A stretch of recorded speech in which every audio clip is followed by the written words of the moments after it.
and the amendments to this solar law.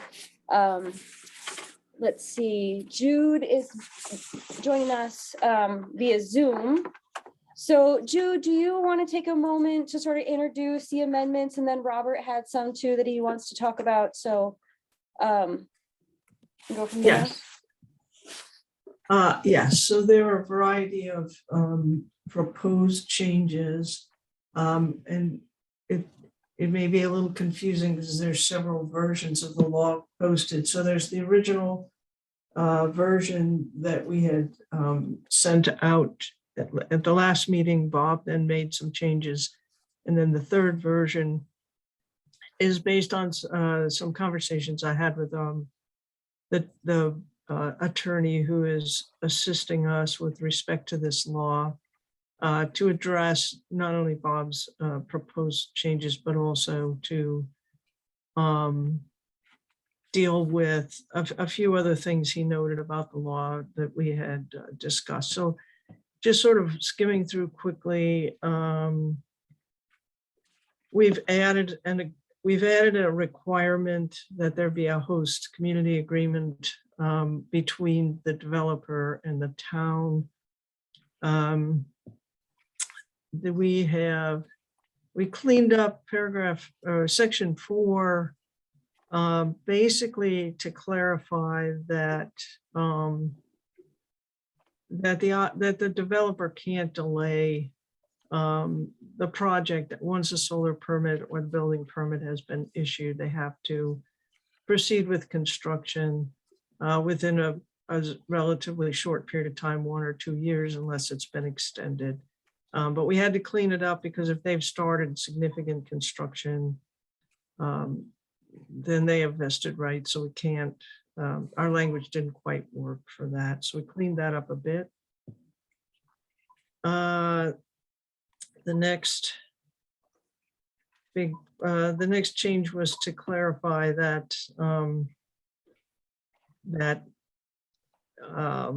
our code enforcement officer could not act as an arbiter under the complaint plan. It would be illegal because the code enforcement officer is the one who is issuing a complaint, so he can't be the arbiter of how to settle the complaint. So we just had to clean the language up there a little bit. We also had to clean up some of the language about way that solar permits are transferred. We added that certain posts or structures greater than 30 feet have to be set back 125 feet from the road. An important change we made was to clarify that the planning board does not have the authority to waive provisions of this law related to notice, lot coverage requirements, the 60/40 requirements, the abandonment rules, the decommissioning provisions, or the host community agreement without prior approval from the town board. We clarified that this would be a type 1 action under seeker. On residual acreage, Bob proposed some provisions which would limit what could be done with the remaining 40 acres. If that aren't put into the development of solar panels. And I talked with the lawyer at some length about that. We made some proposed changes to Bob's language that would say that residual acreage could be used for agricultural uses, buffer around the solar facility, and other allowed uses or uses approved under the site plan review law. And let's see, I think those were the major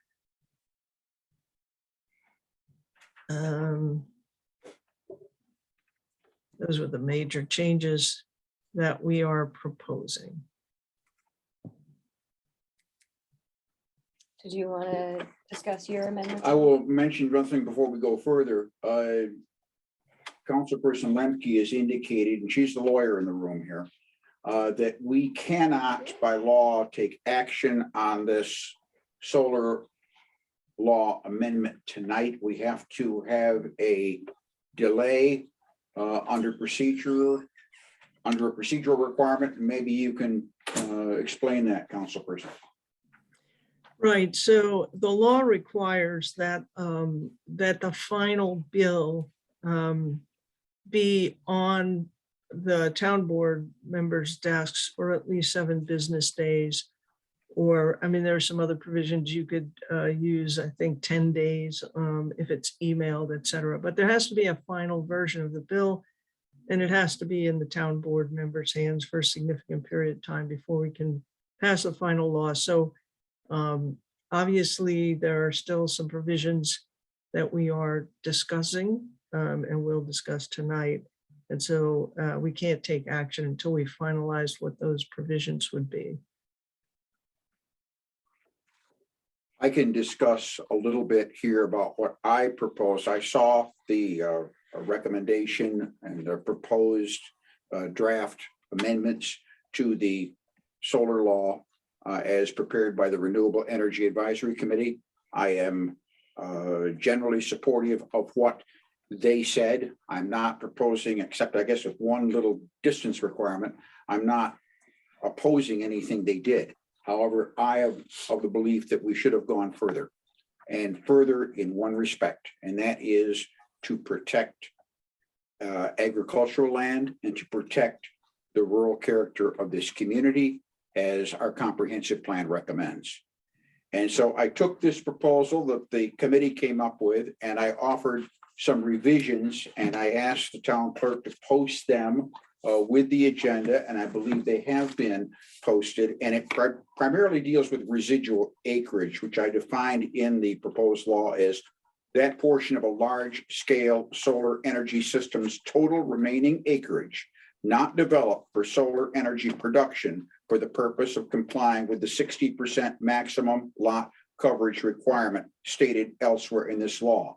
And for those of the public who might not know that provision, it was a provision adopted wisely in the original solar law several years ago, which says that if you take, let's say, 100-acre parcel and you want to develop it into a solar farm, you can only put solar panels on 60 acres of those 100 acres, and you have to leave the other 40 acres for other purposes.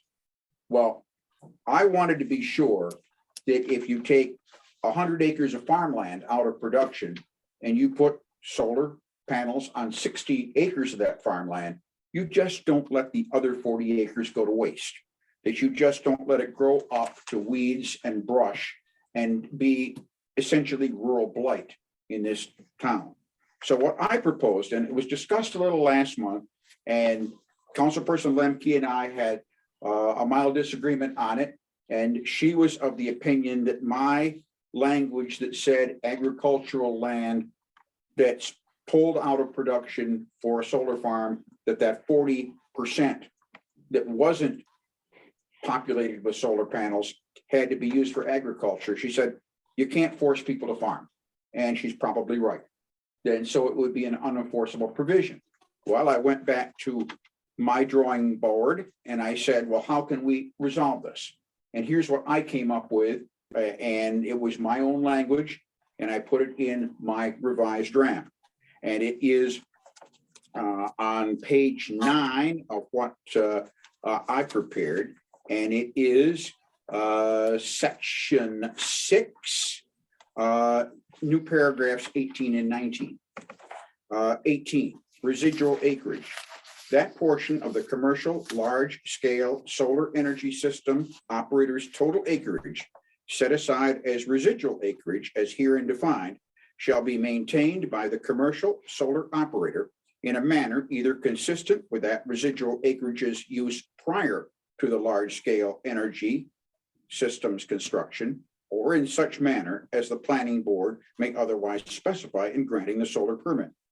Permissible uses of residual acreage shall include, but are not necessarily limited to, A, agricultural production of crops and or livestock, B, residential housing, C, commercial or retail, D, light industry, E, forest land, F, orchards and or vineyards, G, recreational areas, open space and or meadows, such open areas subject to the annual maintenance requirement as specified hereafter, and H, any other activity consistent with the town's land use objectives, said activity specified by the planning board when granting the solar permit. As you'll see, that's a broader definition of allowable uses, which eliminates, in my opinion anyway, the requirement that you have to farm it. Now, I put it in a subparagraph 19, which is the residual acreage maintenance requirement. That is, so it doesn't grow up the brush. For that portion of the large-scale solar energy system designated as a residual space, the solar energy system's operator shall be required to provide and document such annual maintenance as will provide prima facie proof that its residential, that is residual acreage, has not been neglected or abandoned by the system operator. Any residual acreage designated as residential housing, commercial or retail, light industry, or forest land is exempted from its maintenance requirement. Annual maintenance in unfarmed areas of this residual acreage shall include such activities as mowing and or comparable weed and brush removal or containment, the use of residual acreage for the production of agricultural crops and or livestock, or for orchards and or vineyards shall provide per se compliance with the maintenance requirement with no other type of annual maintenance required. That's kind of legal language to say, if you farm it, don't worry about having to maintain it in other ways. You're complying with this requirement. That's what I proposed. The proposal that Councilperson Lemke came up with is a kind of a hybrid marriage of these two draft documents, states it a little differently, a little less specifically. We, the board, can have a discussion about that later, but that explains my principle change that I had proposed. And one other thing, right toward the end of the document, I was a little more specific about a host community or pilot agreement. And my proposed. I added that back. I added that back. I meant to put that in the version I sent around, but I inadvertently did not pick it up. So go ahead and explain it, but I've already added Okay. that. All right, okay.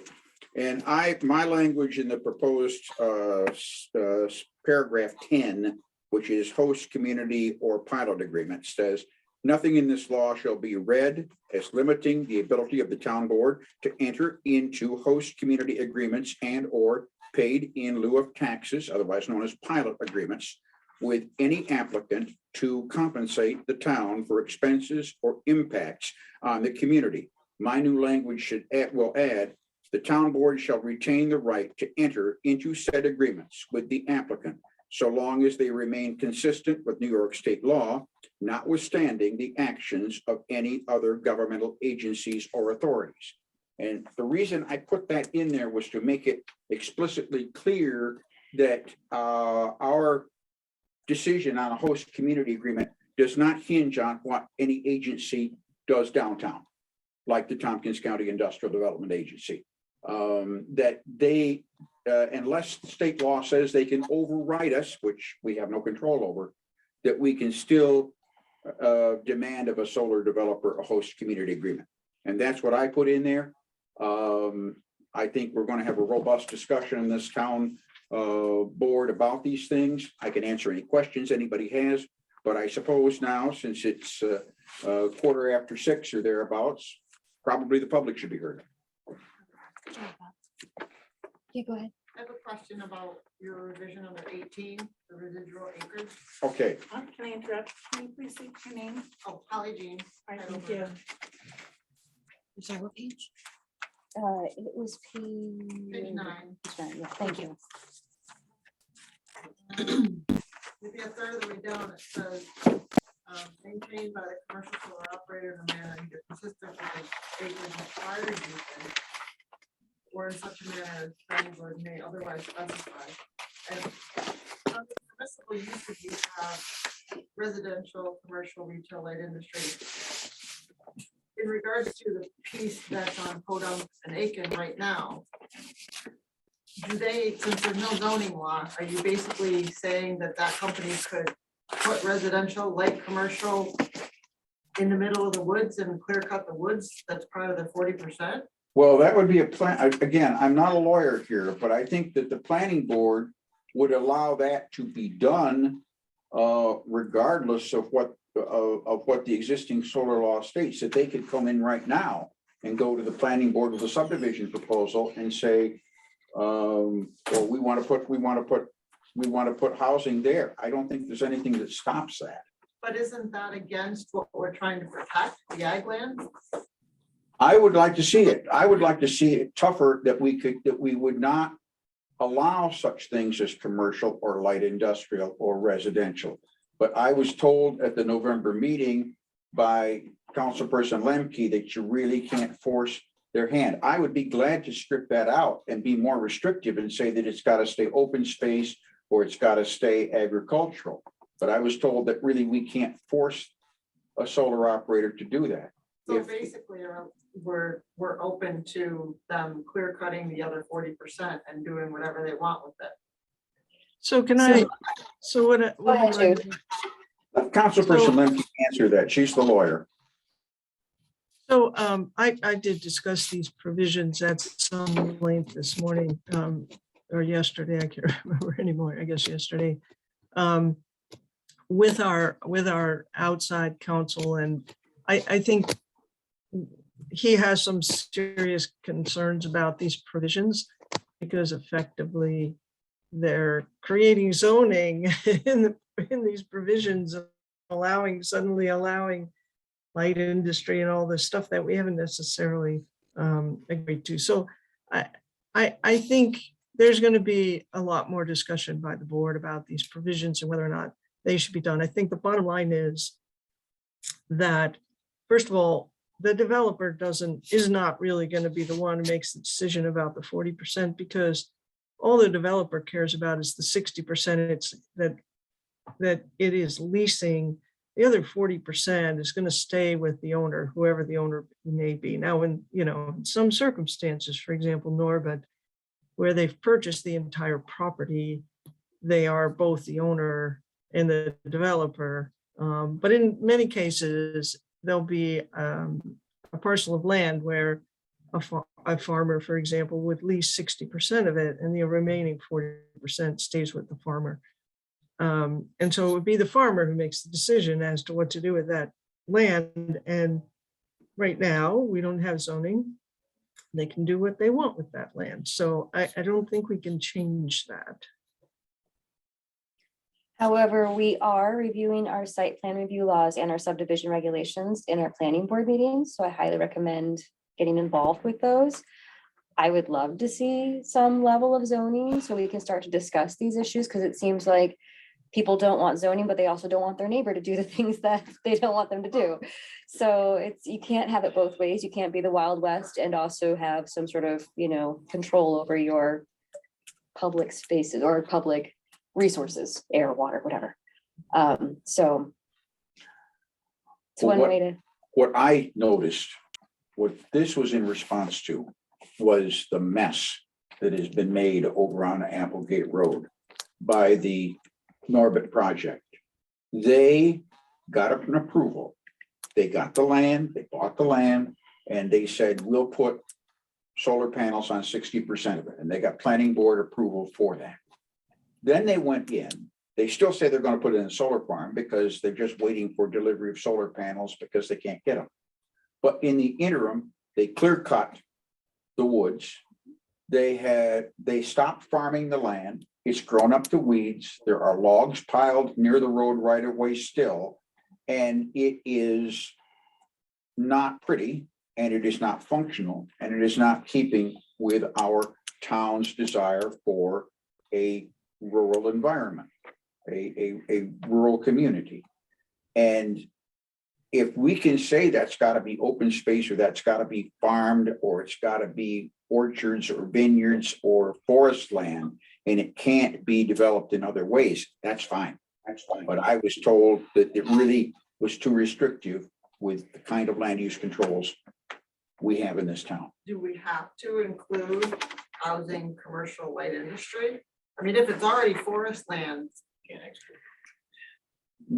So, It has to remain forest land? Or, so our constitution, there are very, you know, sort of complex rules about what you can and cannot do in terms of telling people what they can do with their property. And if you prevent someone from using the property the way they want to use it, it's considered a taking under the Constitution. So there are ways that you can regulate the use of land through zoning and other land use restrictions, but they have to be, you know, I mean, it's not something you can just throw in a paragraph like this. You know, you really have to have a whole zoning, you know, process where we think through very clearly what does the town want in terms of land use restrictions, and there has to be a law. So I think my concern, and certainly our outside counsel's concern, is that a provision like this opens us up to all sorts of problems. I mean, I think for the moment, we probably can just say that they can use the land however they're allowed to use the land today under the law. And if we want to change that law, this is, in my opinion, not the way to do it. The way to do it is the way that Stephanie just outlined, which is the planning board process of taking a hard look at land use restrictions for the town and what we do and don't want to regulate. Problem often that people in Enfield see is that towns like Ulysses have, 250-page zoning regulations, and they don't have the administrative capability to even administer those zoning regulations. And so we don't want every tree zoned, but at the same time, there's some common sense regulations that I think we're lacking in this town. We've been able to get away with them so far as a rural population, but we are facing development now, both industrial solar and housing development. And we're going to face commercial and industrial development here too, in a way that we haven't in the past. So it is time for us to take a really hard look at our land use regulations. And, I'm just wondering if, because the whole, I forgot how you eloquently put it, of the view for the town, of View shed. keeping the ag spaces and the open green space, it just seems counterproductive to allow light industry, residential housing, and commercial. Everything else, I don't have a problem with personally, but it counterproductive to what our main town wants to stay as. I would be glad to re-amend that, to take out Just those three. the commercial or residential or light industrial, if I thought that would pass a constitutional test. But are we within our rights of the town to say, if you are a large corporation or a large scale business buying a piece of property versus a private individual, different rules will apply? Are we within our rights to say that? there are things within our site plan review law, like if they disturb more than an acre, then they go in front of our planning board. So there are things that trigger a project to go in front of our site plan review law, or our planning board. And then there's things that would further move that to our town board. So those, in my opinion, do need to get stricter. But Regardless, they'd have to come in front of all of us anyways. Okay, Or at so least- even if it stands with those three in it, if they wanted to say like Clear Cut the rest and put housing in there, they would still have to come to the planning board for permission Yes. to do all that. anything Yes. more than a 2-lot subdivision requires planning board approval. And there's other things that we've written in, like with our water law and things like that. So if you have a company like a car wash that wants to come in and utilize a lot of water that might, damage our aquifer, or I think what I was trying to drive at is, yes, we are a libertarian town, so to speak, that I think the majority of people in this community do not want a restrictive zoning law, if any zoning law at all. But the way that we have written the solar law, you may have a right to farm your land, you may have a right to cut your woods down, but you don't have an automatic right to put up a solar farm. So you kind of get the solar operator over the barrelhead a little bit. And you say, okay, if you want to put this $20 million solar farm in, here's what you got to do. And you've got to set that 40% of what that total site is that either you are leasing from or you own. You've got to set it aside to certain permissible uses. And if you can strip out industrial, you can strip out commercial, strip out residential, I got no problem with that. I think that if you have a woods over there and you want to chop down every tree and take the logs out, well, okay, you've taken the logs out. Maybe you can do that, but now you've got to maintain that site. Now you've got to mow it at least, or if you want to put crops on it or make a pasture out of it for livestock, okay? But you can't put solar panels on it. And to answer your request, you can't also put a factory on. You know? That's what I'd like. to see. Okay. Yeah. Okay. Well taken point of view. Because that is the plan, as I understand it, for the Norbit project up here on Applegate, is they want to, leave the road frontage so that they can do a residential development in the front of that. So it is a larger project. I mean, they don't have approval for any of that, and they have not come through with any plans for that yet. They're just in the solar development part, but that's what they've said is their long range plan. Because So- our way of life, I mean, that woods is like right there off of our front. I would hate to see that gone. Yeah. And then, you know, Point well taken. All right, well, we're gonna keep this open for a couple more minutes, just till 6:30, and then we're gonna set a special meeting tonight to, because we won't be able to vote on this tonight. So we'll be voting on this at a special meeting, and we'll set the date on that later on. So we'll keep this for 1 minute. You guys are welcome to come in and sit down. We're gonna be joined tonight by the crew from the ECC, the Youth Enfield Teen Program. So they're gonna give us a presentation here in a little bit.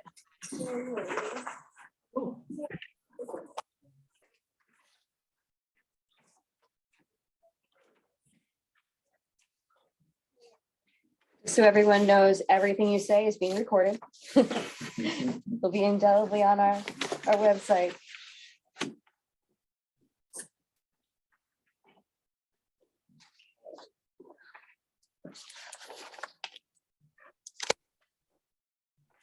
All right, well, let's go ahead and close the public hearing. And I'm going to call our regular meeting to order. This is a regular town board meeting for the town of Enfield on Wednesday, December 14th at 6:30 p.m. via Zoom and in person at the Enfield Courthouse. As a reminder, the meeting is being recorded. Usually we start with privilege of the floor, but we actually have an issue that I kind of want to move through, if that's okay. With others, we have a generator that we have to discuss. Is that okay with board members if we do that Very before much so. privilege of the It's floor? an emergency. So we have Brandon McGee with us here as part of the highway, and Buddy cannot make it tonight. He's at a meeting, but we wrote a grant for a generator for the highway department, and it does not look like we're going to be getting that grant. It was from FEMA. I put in several grants for them, but this looked like the least likely. They have a benefit cost analysis that we have to do, and this did not score very high. So I think it's very unlikely we'll get that grant. We did have a quote though from Schistler Electric, and they quoted $84,000 for a new generator for the highway as their backup, emergency shelter sort of, or critical service, let's say. I was talking to Buddy earlier, and he actually had found one on auction that's only listed around $9,000 right now. It will probably go up, but he is asking for permission by the board to go ahead and bid on that. So we should come up with a hard stop number where we're getting the money. I don't really know. It's technically a building facilities expenditure, so it'll come out of that line. We did not budget for that, so that's something to consider. We put more money in our contingency line. So that's an option. I would say in the best of worlds, we would say $40,000 as our top number, but that's a little steep for what we can afford, I feel like. So I was hoping that we wouldn't go over 20,000. But what are other board members feeling like as far as? Did Buddy look at this used generator? Yes, yeah, he's the one that approached me with it and said. Did that- he give you a figure of what he thought it was worth? Well, he was the one that said, half of that would be, reasonable still, like. If we went Half up- of, Like, if we went up to $40,000, half of our original estimate would be reasonable. But where we get the money from, he also, recognized that that's an issue, so, I would say this is a good candidate for ARPA money. okay, I think so Okay. too. okay. So would say this is still, we something- should have a hard number, that's our stop number. Stephanie, can I- How much would be? Would it- Yes, Could it come out of a building reserve line, or is it only? Sorry, what? Building in reserve. oh, building reserve. I think our building reserve was specifically marked for town hall building. Okay, Um, Buddy doesn't have a building reserve line. Can't remember. Let me go ahead and look and see if there was something specific that,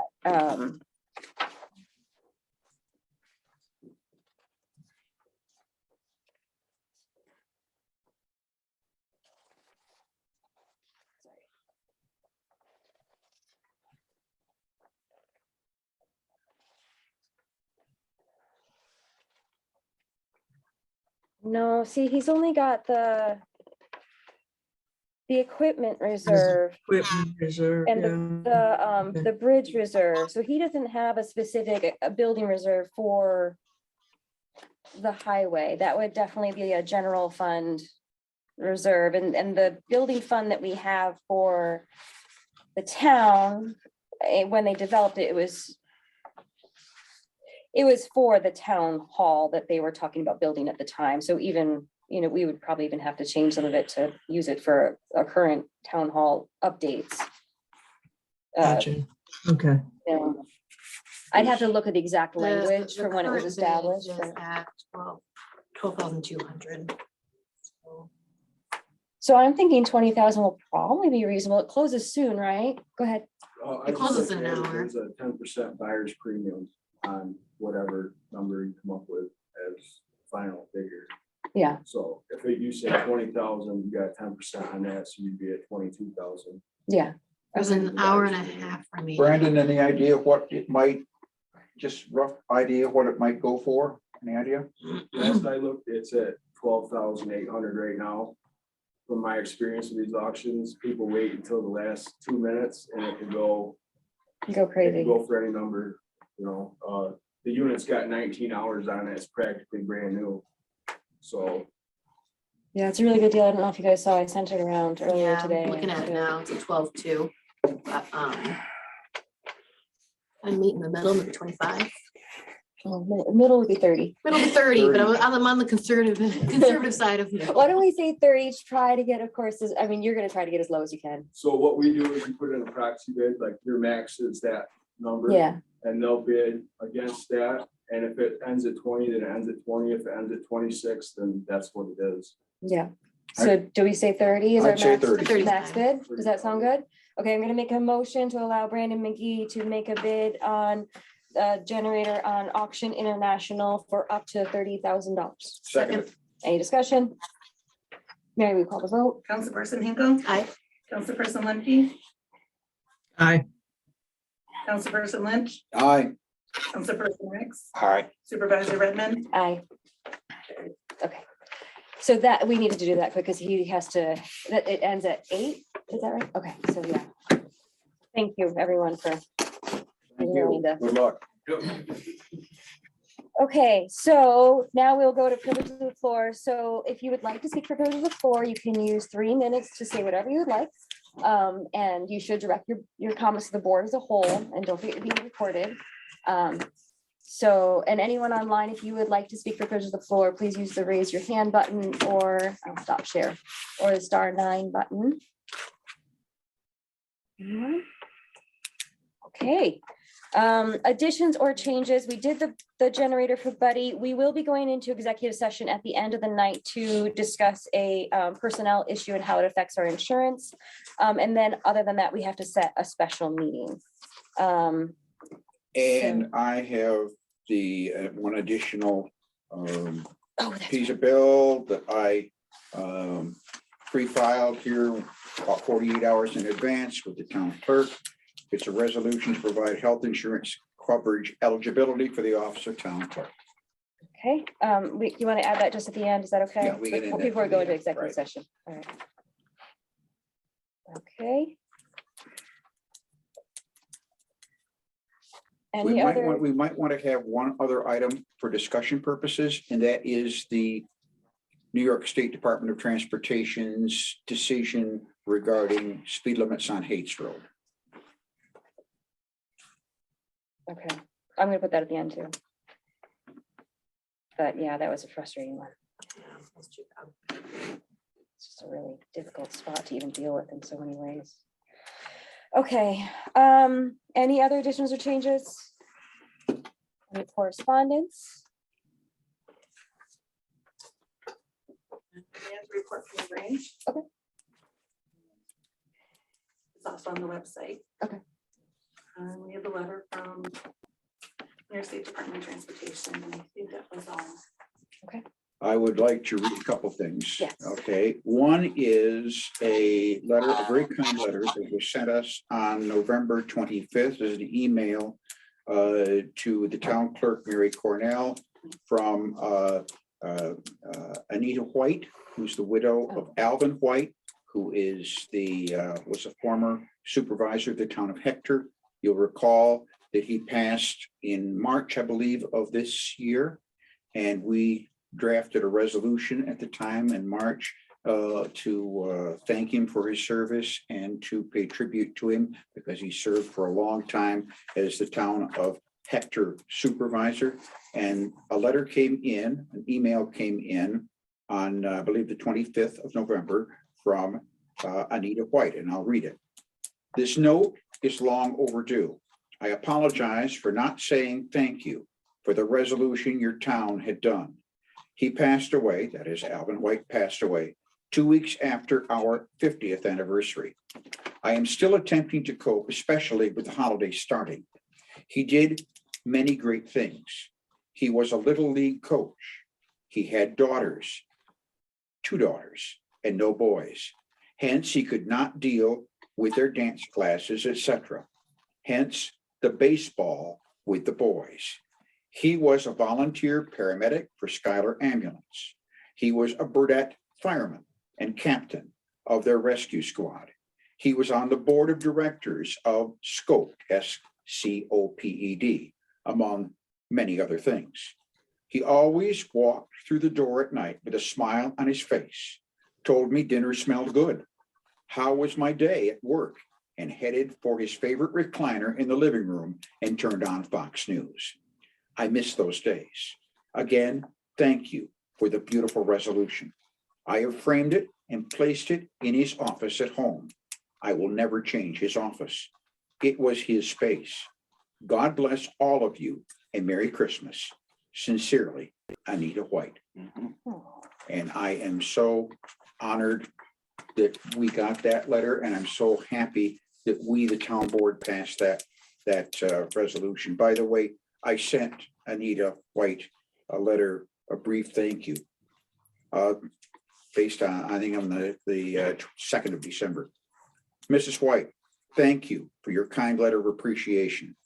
The writing of our Enfield resolution was a collaborative effort. I'm glad I took part in its scripting.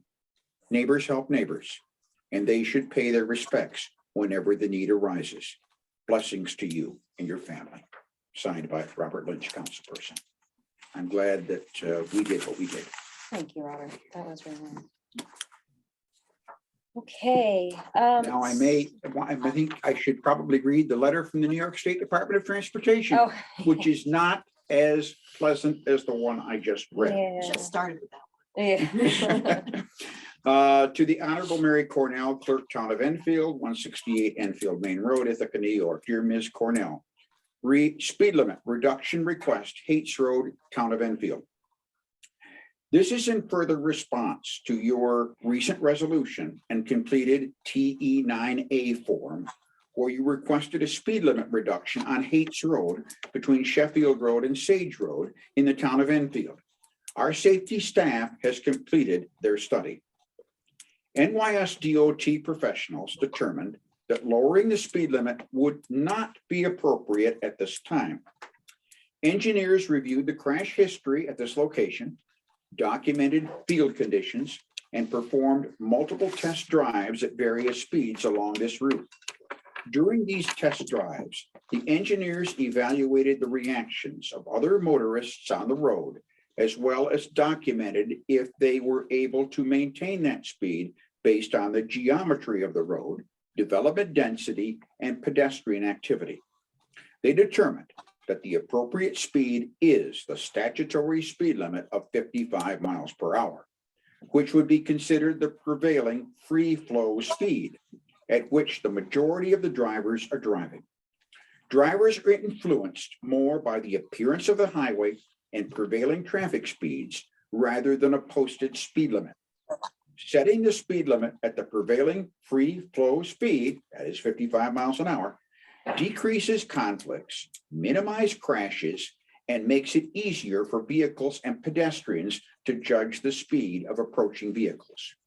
Your interest in this matter is greatly appreciated. If you have any questions, please contact me at phone number given. Very truly yours, Scott R. Bates, PE, Regional Traffic Engineer of the New York State Department of Transportation. And that's their letter. It was dated the 6th of December, and I received it, I think it was the day before yesterday. Thank you, Robert. All right, any other correspondence? I do need to say something. I know it was, I didn't get to say it on privilege of the floor, but with the children here, I think it's very important. And I do want to say something before they leave, because I can see they're glazing over. Well, they're about to do their presentation. Oh, too. great. Okay, great. Do you want to do yours at privilege of the floor at the end of the meeting? I should, this is not, can I just do it? You It'll want take to 1 just do minute. like the 3-minute privilege of the floor because you missed it? Is that? Yeah, because Okay. I was so All involved with all those numbers with the generator, and I was trying to figure it out, Yeah. calculating, and it passed me. But I was watching television yesterday, and on this news program, they interviewed this woman, Dr. Jane Goodall. Yeah. She works with Chimpanzee. monkeys and whatnot and nature and stuff. And at the end, after watching everything this newscaster was saying, you seeing what's going on in the world, how does that affect you with the politics and everything? And after seeing all of this, do you have anything that gives you hope?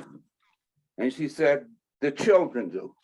The children, our brain, but I forgot, there was another one, but she said the first thing that gives her hope.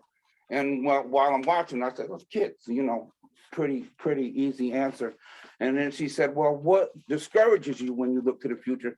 And basically she said a gnawing greed at our center. There's a gnawing greed. We can advance and shoot rocket ships up into space and stuff, but until we can address that greed that resides in us all. And I just wanted to say that to the kids before you guys left. Can't wait to hear your presentation. Well, they're up next because I was going to do the fire company new members, but I don't see any of the members and I don't know if they plan on attending in person tonight or if we should just go through the motions. But I think just to give them a chance to possibly show up, we should go ahead and do the presentation first. They are actually going, I had put them on the agenda under new business, but they're actually stepping in place of the quarterly reports for the Enfield Community Council. So, and I'll give my EMC report after that. Does that sound And I've seen a little bit of this preview in an ECC meeting. It's good. awesome? So take it away. How do you want to do? I don't know if I could plug this into there, or I can pull up, it's Google Slides, I can pull it up on that computer, either way. I don't know what's easier. Can you get on Zoom on there? I believe so, yes, should be able to, I don't know what it will. Because then you have the slides on there, so I can give you co-host, and then you will be able to share a screen with the things there. So if you can't, then we can try to pull it up on my computer. I don't know. Or you could email it to me, maybe? Actually, that might be easier, I can just share a link to you real quick. Okay, yeah. Is it to my supervisor email that you're sending? it, or- Yeah, that one works. Okay.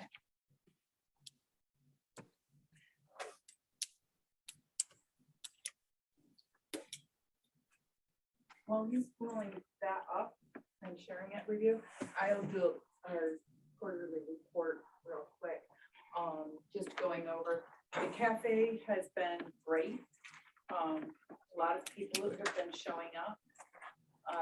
We have, AFCU is going to have a financial counselor coming in on Thursdays when the library is open. So anybody who would like to get a little handle on their budgeting, please feel free to stop by.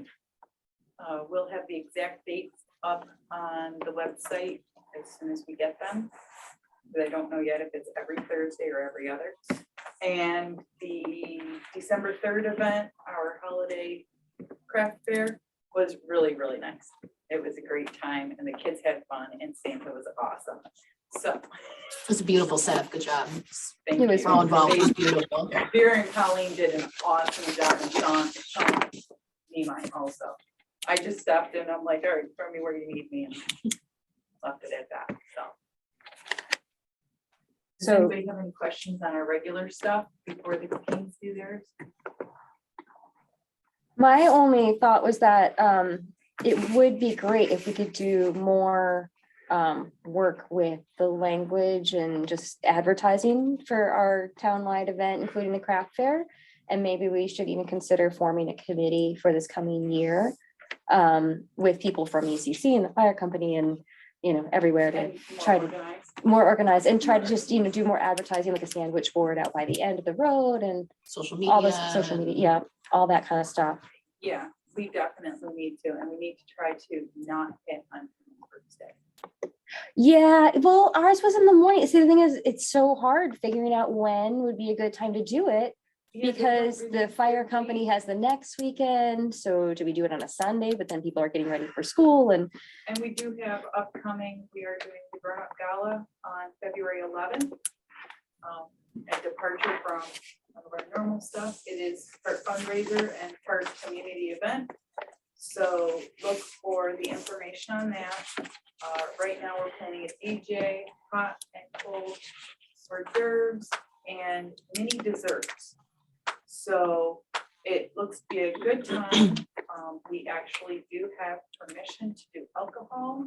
We had to set up, it's a 3-drink limit, and we had to figure out how to enforce that, which we've done. And we're also 2 weeks after that doing a, what's the spirit call it? Cabin Fever. It's Cabin Fever. We got a celebration grant again this year, Cabin Fever. nice. So we do have some things coming up. Look at your newsletters. Go to EnfieldCommunityCouncil.org, which is our new website, and everything's posted on there. Steph, do you have a copy of today's And I agenda? will I let have Eric that and here. teams take a look. So I have you all set up. So just let me know. I think I can go ahead and just tap to be able to, Sure, so there we go. and I can change the, you know, the camera too. So if you want the camera angle somewhere else, then Okay, I think it's good right here, as long, you two come forward a little bit, so I can talk to both sides. All right, so like right here. Here, Sure. All right, so for those of you that don't know me, my name is Eric Carter. I run the Enfield Youth Programs. These programs are through Rural Youth Services of Cornell Cooperative Extension and are provided through funding from the Enfield Community Council and the Tompkins County Youth Services. So every 5 years, Tompkins County Youth Services puts out a survey to families to see what youth needs are in each municipality in Tompkins County. And they also have a youth side of it. They also have a survey just for the kids. This time around, they decided to do a little bit differently. They wanted to have a what's called Photo Voice project. So the youth met in the spring and they collaborated to decide what they would like to see in the town of Enfield, and they took pictures to express it. So we have 2 youth here. We have Ash, who has been in my programs for 6 years now, and we have Anton, who just joined about a year ago. So they're gonna give you a presentation on some of the things that they would like to see in Enfield. Should I go ahead? Yeah. My name's Ash. I'm 15 and I've lived in Enfield for a while. But one of the main things that have bothered me and my siblings and many people that I know around here is that there's not much to do in this town.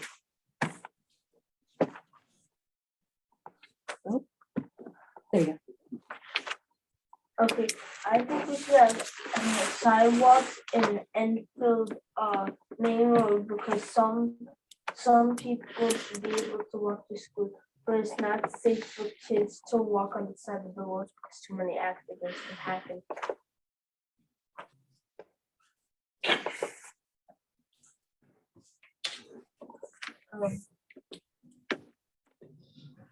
One of the issues we find, not issues, but things we could bring up to change in our community is the playgrounds. The one we have at Enfield Elementary is not easily accessible or conveniently located. And the one located at the community center, the equipment is outdated and aging. What other youth would also request is a Gaga ball pit, which is a school activity. And we would also love for the basketball court at the community center to be updated and a new concrete pad to be installed. We would also love an anarchy zone, like the one they have at the children's garden, where we can be free to express creative destruction. Okay, I think we should have trails behind the community center because some kids might want to go bike riding and sometimes Eric might want to take this back on the trails and then one day we could do the trails and then one day we could do the park.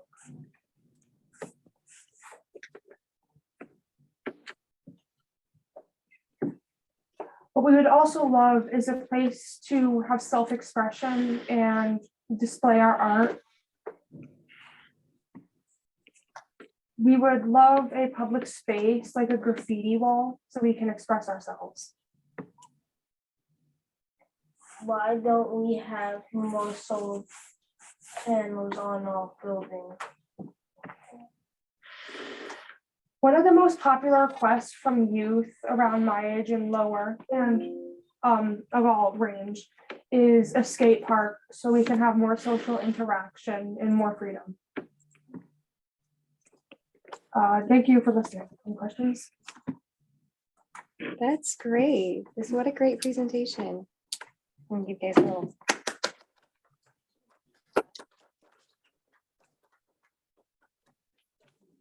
At the October ACC. And a couple of the things obviously are outside of PCC's purview. We can't put in sidewalks. We would love to do solar panels, but it's not financially feasible yet.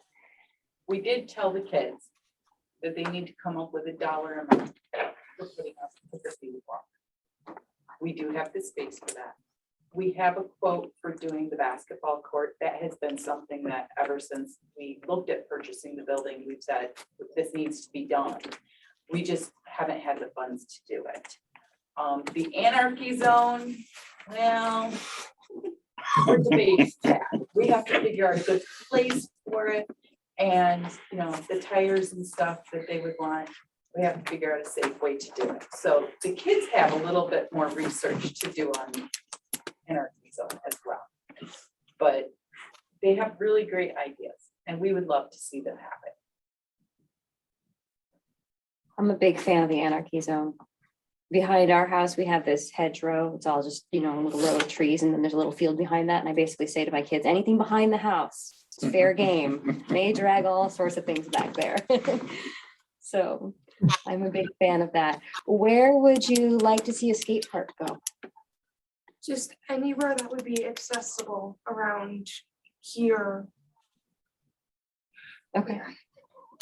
And so have you been looking more into the trail can you tell us more about the trail? I mean, I know a little bit about it, but I'd like other board members to be kind of put up to speed with what there is back there and what are the So- possibilities. We've had a few discussions over the years. My last understanding is the original rail bed for I think it was the Sodas Bay train to come through. The rail bed is still there. The rails were never put in, but the right of way should still be there and the embankment and everything is still there.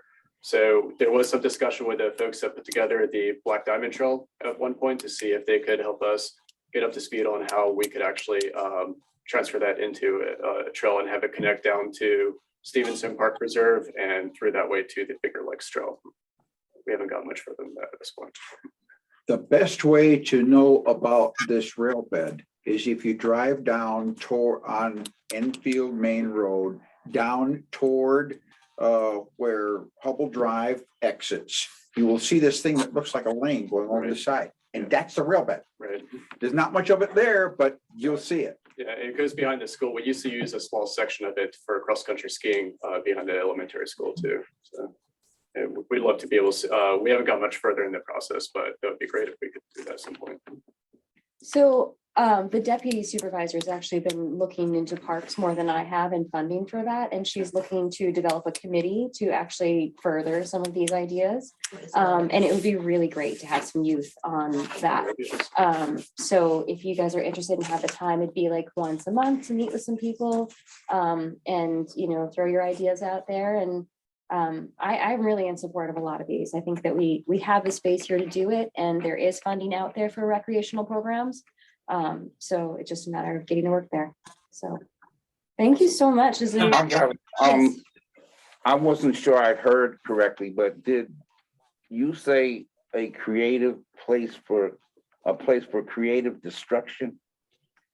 Okay, I thought that was beautiful, man. Very creative language. Had me hooked when you said that, but I was concerned with just how much can you put in there, because anarchy can hurt people if, you know, there are things in there that you want to throw lead pipes around or something. I mean, that kind of falls under, who's going to decide what goes in the anarchy pit? Because It would definitely have to be something that's supervised. That's one of the things we'd have to work out on. Okay, but I thought that was beautifully put. That's the research part that kids have to do, because, yeah, my insurance is probably not gonna be so happy if I just opened an anarchy pit. So, try. The only thing I outright said no on was the skate park. I don't have enough space or the funding, either one, to put in a skate park up behind the community center. I'd love to see one, but it can't be me. At the ECC meeting, you really supported that, I recall. I do. I think a skate park is an That'd be awesome great. idea. It has worked wonders down in Ithaca. Yeah. And another one is in Watkins Glen. They're great. The kids love them. It's semi-supervised. It's great outdoor activity. ECC's building area does not have the space to do it. And I wish we did and wish we had the funding, because I would do it in a heartbeat, but I can't. Trumansburg is Have awesome. Sorry, go Have you ahead. reached out to the Finger Lakes Land Trust for, especially with the trail, right? That might be something they could help with. Yep, they definitely, we've talked to them before too about other things. So I think they would be someone to coordinate with. Okay, great. We have someone in the public who has their hand up. Is it okay if is that all right with folks? Okay, I'm gonna ask to unmute. Meg Cole. Hi there. Can you hear me? Yep. Yeah. That was fabulous. Great job, guys. So I'm a 30-year plus Enfield resident. And my kids all went through Enfield. And I'm currently the interim executive director for Cooperative Extension. I'm also very sick, so pardon my voice. But you guys did a fabulous job. I'm super proud of you. And I would love to know, and I put it in the chat, and I didn't know if you were monitoring the chat, but it's recorded in the chat. I just wanted to know if you have any advice on what some next steps would actually be for them to take action on these items. I think it's always great to have presentations, but some real tangible, like in 3 weeks, we have this meeting, let's bring the kids back. Could you also, I wonder, put this topic on an agenda item, maybe in January or February, so that they could actually have a goal and a timeline so that they can come back with some real updates from you and work that they've done, so that some of their hopes could come true. I think that's a great idea. So I will put it on, definitely on the next agenda. But I do think next steps would be to work with our deputy supervisor and our park committee, because they're really just starting this park committee now. So it'd be a great time. And there are people in our community that want to see bike trails go in, things like that, that have shown interest in this, this committee too. So I think getting that up and going, getting a robust park committee to start looking into funding and other options would be a good step. To clarify, the next meeting will probably be a special meeting that will be devoted to a couple of limited topics. January's meeting, of course, has all the organizational resolutions. Do you think that would be a good time, or would you want to push it to later on? Maybe we should move it to February. You're right. Mhm. January is really full. I think we should do that. And in the meantime, maybe that would give you guys time to coordinate with our deputy supervisor too. Okay, so I'll put it on the February meeting. Good call on that.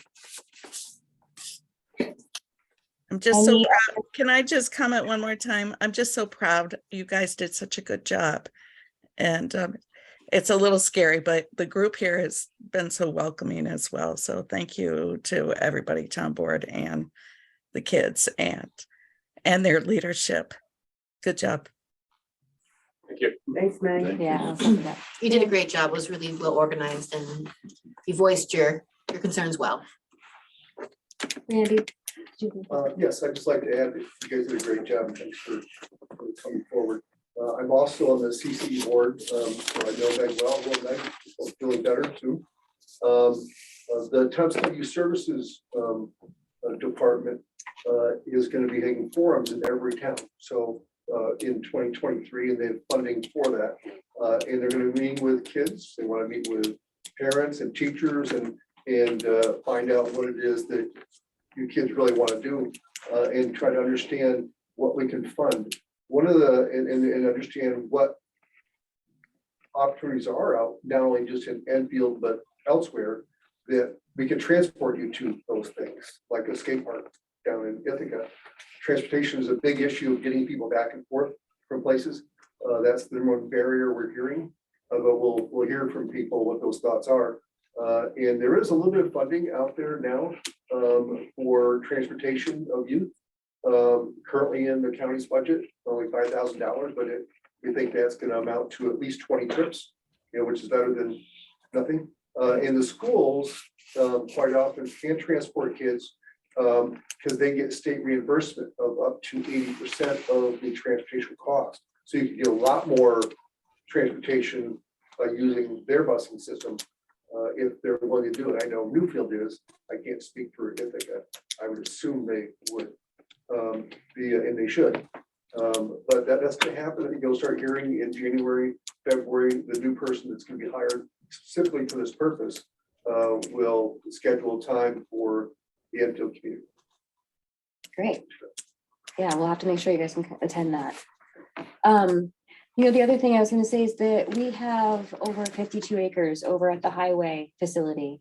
Obviously, near the highway facility isn't great, but there's a whole field beside it that has road frontage on 327, and then it goes back and it's all wooded back there with a nice stream that runs through for Enfield Creek, and then it goes back over to Bostwick Road. So it'd be a great place to put in some trails and maybe some bike trails and things like that. And I'd love to see some park space or something like that go on in the field area there.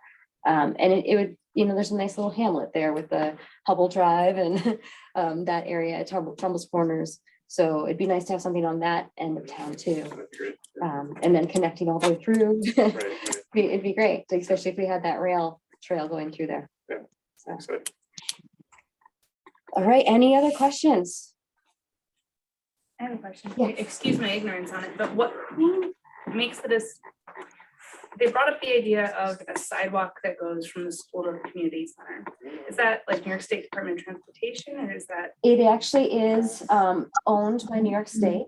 There is some funding out there for sidewalks.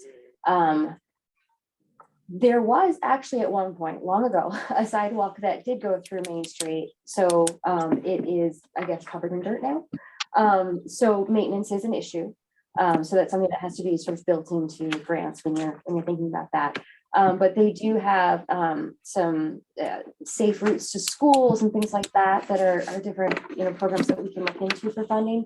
But I was kind of on the DOT, the New York State DOT, for a long time, just to try to get them to reduce the speed limit on 79, which they did, but they wouldn't put in a sidewalk over there. But that was my hope, is that a sidewalk there and then one that goes down Main Street. I did, when they were meeting with us, say, so how about Main Street then? And they sort of rolled their eyes at me because they're kind of sick of me. But it is something that I think we should start working toward, because it has been, I mean, it's sort of a worn path, down the dirt aisle. Anyway, you just can't push a stroller or a wheelchair, anything like that. It's not the safest. So We I live would- right here, between here and the school, so Yeah. we see a lot of foot traffic. Exactly. And, we have a couple of kids in the house who want to be able to walk to the community center, walk to school. They Yeah. can't, you can hardly go out of the driveway, people fly. down They the road. do, yeah. Yeah, I mean, we gotta keep looking at, yeah, go ahead. Another thing that could help with the sidewalks is like if we lowered the speed limit on that road, because it's like as soon as people even go like a foot out of the school zone, they start going like so loud that while we're sitting in our living room, we hear the revving cars outside. Yeah. And it is kind of strange that it increases the speed limit between the school and then the town. Like, it should be just consistent all the way through. So I'll keep talking to DOT and maybe we can start a petition. That might be an idea. Maybe I should put sidewalks on our February meeting. We can Yeah. sort of discuss what our options are there. So we started talking about it when we were talking about the ARPA funding. Yeah, I mean, there are grants out there for that. So I'll put that on the February meeting too, and we'll at least start discussing what we can do about that. Because it is something I'd like to see done. Anything else while we have them here? Yes, thank you. Yes, thank you very much. Thank you for We having us. appreciate Really it. appreciate it. And Thank you very please much. do come back for the February meeting. We'd love to see you there for that. Be a part of the discussion. Okay, so where are we? Oh, I'm like, where's my agenda? I asked Ellen if She's on here, by the way. I asked her if the new members were coming. And She said which one. okay, there's a whole list, but we got them done. Okay. All right, well, let's see. Oh, okay, so now I'm up. Let me give the Environmental Management Council report. Since, I mean, should we go on with the fire? Should we wait then for fire Let's just company? wait a little bit longer. Okay. We're gonna wait on fire company for a little bit longer. Okay, so EMC report, the Environmental Management Council. On October 18th, we had a flooding awareness event. It was pretty well attended. There were a lot of people that were interested in hearing about the FEMA maps, but they are not finalized. They have not been released yet. So we didn't get to discuss that publicly as much. And then there were people who were also there that were interested in dredging of the inlet and hoping that that reduces the flooding in Ithaca. However, hydrology, it won't actually, because the issue is the outlet that goes into Lake Ontario and then out into the ocean. So that's the problem there. Anyway, but it was a good flooding awareness event, and our own Maureen Bolton spoke there, and she gave a great presentation about how she had to stuff her cat in a pillowcase and get it out of the house when her house was flooding, and it was quite the interesting conversation. We also had Anna Kellis, Assembly Member Anna Kellis, come and speak to us, and she talked a lot about the $500 million given to the Clean Water Infrastructure Act, and how that's going to be used to update the New York State sewer and water lines. The price tag for that is closer to 85 billion. So this is definitely not enough. And there has been money spent to the tune of 2.5 billion over the last, less than 10 years, but it's not even close to touching what we have to do with. And many of you probably know the Ithaca lines, for example, the Ithaca sewer lines are an issue during flooding, and they all have infiltration. So that's a lot of, a lot more money needed toward the Clean Water Infrastructure Act. We also talked about the new guidelines for PFAS, and there's a lot of increased testing for PFAS and disclosure of sources, and they're really trying to phase out the manufacturing using PFAS in different packaging. And then we talked about the DEC and the lack of funding in the DEC and how those issues need to be addressed, because there just really isn't enough staffing for them to, administer their own regulations at this point. She also gave updates on the cryptocurrency bill, sustainability and socially responsible fashion act, the total maximum daily load that the DEC is supposed to be giving us for phosphorus. It's really important for us to have those numbers, because we cannot do water projects that involve reducing phosphorus in the water column without having this TMDL, this total maximum daily load, because that's referenced in a lot of our harmful algal bloom action plans and things like that. So anyway, it's an important document that we haven't been able to get from the DEC, but they're hoping that that'll come through in the next year. We talked about the Environmental Bond Act, which passed, and it's a great program that will hopefully help get a lot of funding out there for needed programs. And then she talked about the need for increased funding in upgrading buildings and transportation statewide. And then there was a different presentation by Don Rakow, who's an associate professor of horticulture at Cornell. And he gave a presentation about bringing youth in nature. So ways that, and how important it is, first of all, and the many health benefits and emotional benefits, kids have from being in nature, and then different programs that are available to get kids, schools out in nature more. So that was a really great presentation. Next we have somebody from the youth, Lisa Monroe from the youth board. I don't see her on here though. So maybe we will pass on that one. And Diane, I do see on here. Diane, do you want to give the update for the food pantry? I'm gonna ask to unmute. You should be able to unmute yourself. There you go. Hi, I didn't get the report from Jean, so I don't know what's going on. She didn't mention it to me. Okay, Mary, do you have anything you? The board members should have gotten a report. Oh, It was. I didn't get that in the packet. I didn't see it. One. Okay, I'm just gonna read through it quick. This is the report as of December 2022. 631 Thanksgiving meals were distributed the third week of November. That's awesome. Fundraising is ongoing for the remainder of 2022 to keep the pantry well stocked during the holiday season. In September of 2022, they served 2,085 households, 1,901 children, 4,185 adults, 699 seniors. In October, they served 2,541 households with 2,280 children, 4,799 adults, 765 seniors. And in November, they served 2,021 households, 1,887 children, 3,799 adults, and 713 seniors. They are in the process of collecting information on questionnaires from volunteers and shoppers to identify their strengths and areas they can improve their services. That is quite a task. So great job, volunteers. They're always so nice too. And could you please, I don't think the other board members got a copy of that. If we did, I forget when it came through. I'd like to have a copy of that. Yeah, that copy. Well, no, just send it. I can just forward it to you. It came in like 5 o'clock. So Oh, 5 okay. o'clock? Okay, then I Yeah, got it. I have Okay, extra copies, I'll give you. okay, thank you. Okay, so, let's see, oh, then I'll give the, Cuba Lake Watershed Intermunicipal Organization report. Let's see, so Cuba Lake Watershed Intermunicipal Organization, we adopted the budget, the work plan, leadership and committee members.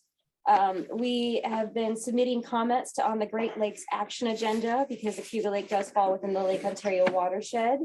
They do have a new watershed manager, Erin Norse, and she has been involved with moving forward some stream stabilization projects involving the town and city of Ithaca in conjunction with the vineyard owner. And also working with the town of Ulysses. They actually, town of Ulysses is developing quite a robust environmental group to look at ditch best management practices. And they're lucky because they have Rebecca Schneider on their group, so, or in their town. So that's pretty exciting. I'm excited to see what they end up coming up with. And then Erin is pretty young and she attended these workshops for students across the Finger Lakes who attended the Finger Lakes Youth Climate Summit. So few other things, but that's pretty much the whole of what they have going on. Any questions about that? And then I will give a consortium update. They have spent, the last update I gave you, I told you they were talking about the Medicare Advantage, and they did a request for a proposal, and they eventually decided to offer 2 fully insured Medicare Advantage plans through Aetna. They also approved a new contract for a plan consultant and contracted for actuary services. They're still in the middle of their audit. They contracted for investment management services, and they purchased insurance policies for several different, liability and employment coverage and things like that. And then they took on, or they authorized engagement with an information technology services. And then their public wellness program is during the holidays is Maintain, Don't Gain Challenge, and they have a lot of publicity around or language around that. So the Medicare Advantage plan might be something we want to look into for our retirees. We have 2 retirees that we pay for right now, but Blixie and I plan on spending this coming year really looking at all of our benefit policies and things like that and making some bigger decisions about those. Anything from the cemetery committee? Only that it was reported to me that the flag was damaged again, just from winds and the weather. So I did submit the new flag. I didn't get a chance because I came from Binghamton, so I came the opposite direction today. So I can get a chance to goes up. But if it's not, it should be very soon. Great. Any questions? Okay, Nancy, I thought was on here. Oh, there she is. Nancy, do you want to give the Water Protection Committee report? Sure. Let me see. Oh, there I am. Okay. We had a Water Protection Committee meeting on the 30th of November. It was the first one we'd had in a couple months. Becky, one thing I want to make sure people know about is Becky announced that there is still money available to help low-income residents with septic system repairs. And applications should be into the Tompkins County Health Department by April, if possible. So if there's any residents who anybody knows who might need help with their septic systems, it's a great grant that they got and could be very helpful to people. And the majority of the meeting was spent, Steve Winkley presented his work on the drinking water source protection plan, the draft that he's been working on. And he's been working on lots of maps of all the information that we got from the well water sampling and from the questionnaires we've sent out, and also the maps from the USGS, and all the public information that he could find. And so there's going to be some really good maps involved in this plan. And he's going to work on finalizing that and to a draft, finalizing a draft of that the committee can look at it again and then get it sent to New York State for some more comments and suggestions. And then it would come to the town board for review after we get it to the next step. He's following what New York State process and format that they want for these town drinking water source protection plans. And so he's doing some great work. So we're actually going to meet next Wednesday, December 21st at 7 on Zoom to just really finalize our thoughts as a committee about what we think might be good next steps to protect our drinking water, strategies that we could put in the plan. That he's been helping us guide us through the process. He's been really amazing at no cost to the town. He's been an amazing resource, and he's beginning to work with other towns in the area, Ulysses, and he's already worked with other towns in the past. So he's been a great help to us. So next Wednesday, we're going to go to the next step, then he'll work on it some more, bring it back to us, and then we'll keep plugging along. And I've been sending all the minutes from every meeting to all the town board members and all the planning board members. And Dan has been really keeping up on what's going on and giving us updates on how the planning board's doing with their updates on the subdivision regulations, and has been using some of the ideas and information that he gets from Steve also. So it's been a really good relationship, and I'm really glad we're continuing on with it.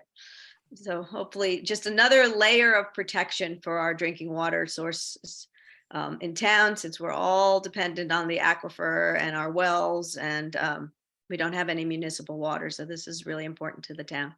So that's what I have. Any questions for me?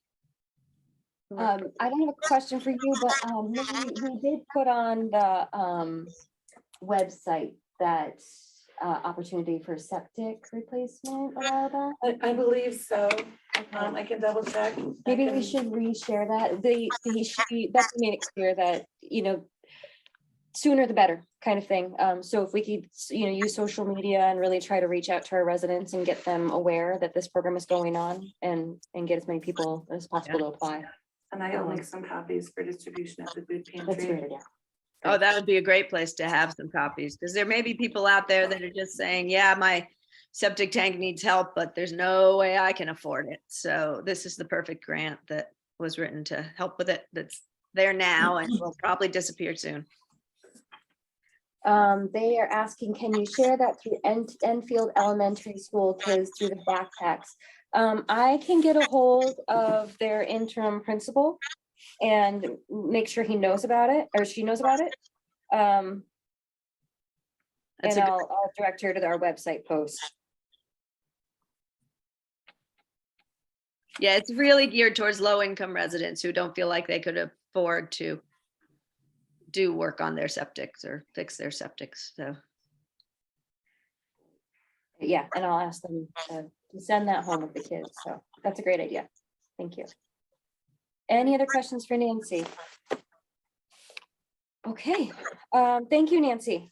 thank you. Thanks for all your work. Okay, Randy, would you give us the county report? I will, I sent you something late to you folks, but we got it. Plus more supporting information on the community recovery grant program and how all the various applications scored. The process is moving forward.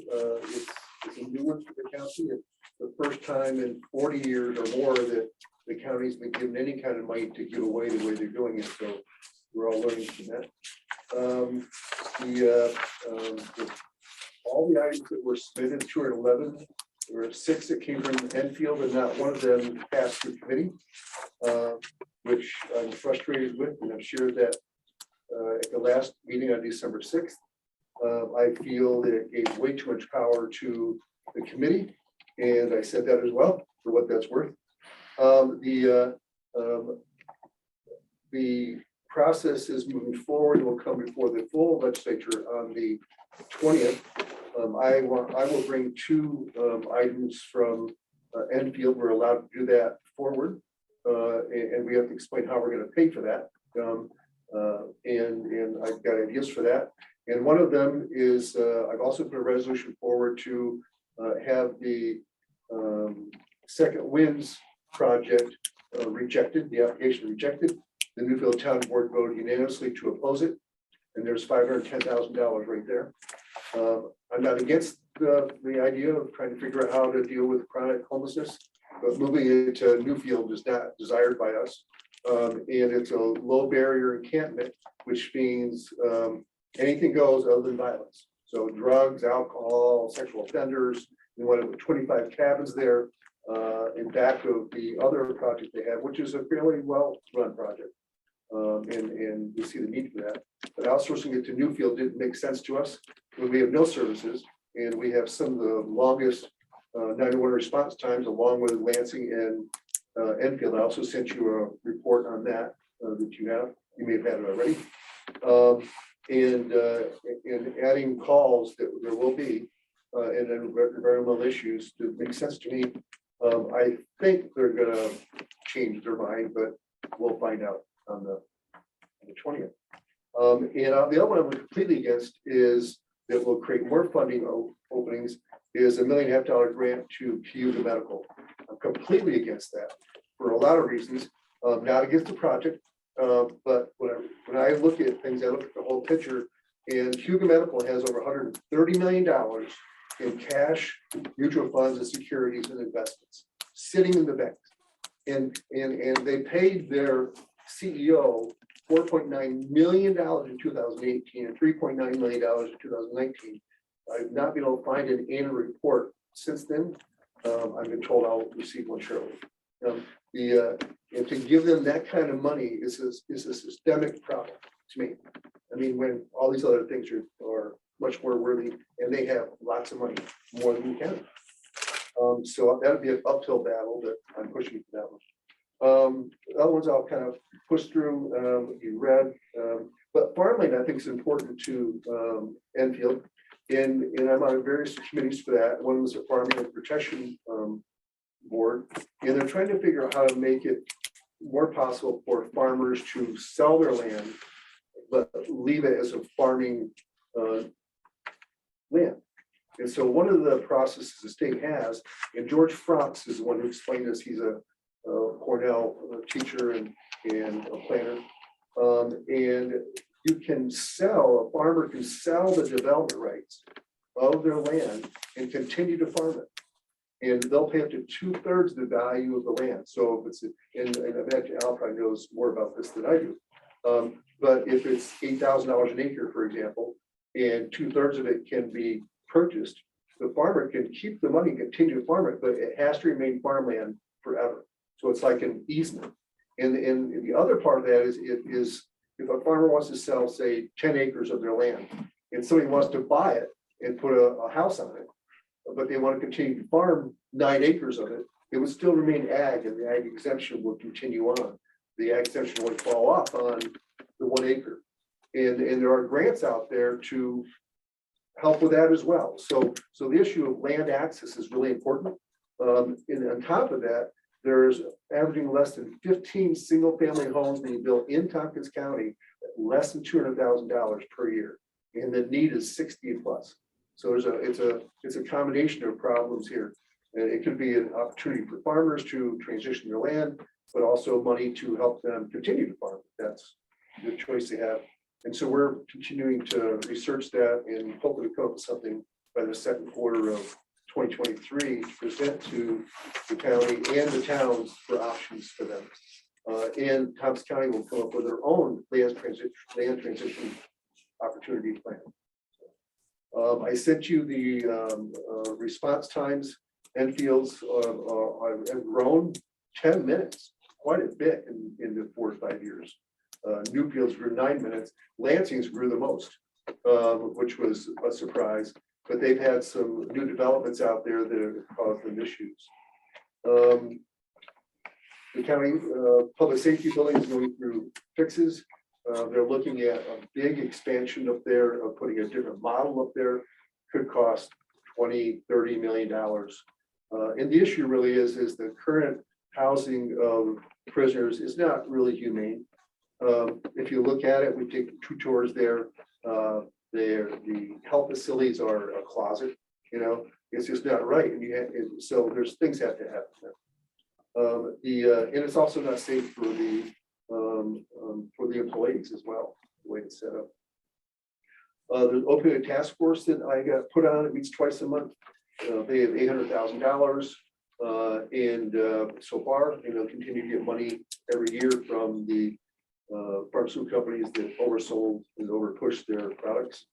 And a plan will come out for that in 2023, the first quarter, hopefully.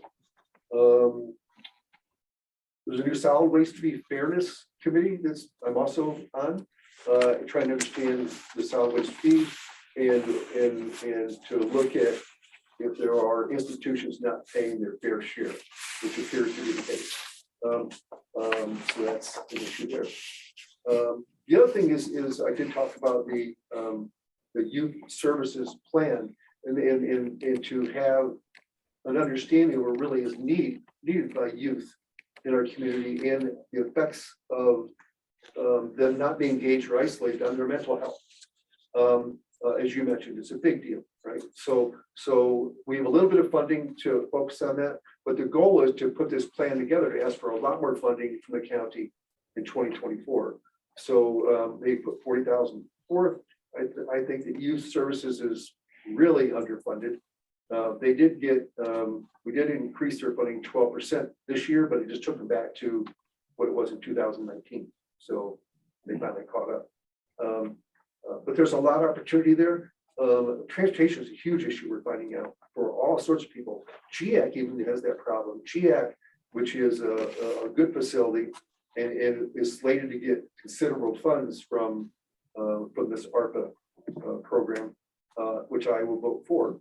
But they can't get kids there because what's happened over the last 10 or 15 years, a lot of them, the low income and minority students have been moved out of Ithaca because they can't afford to live there. They moved up on the hill. So they get up on West Hill and they can't get to GIAC. So transportation is just a huge issue for youth.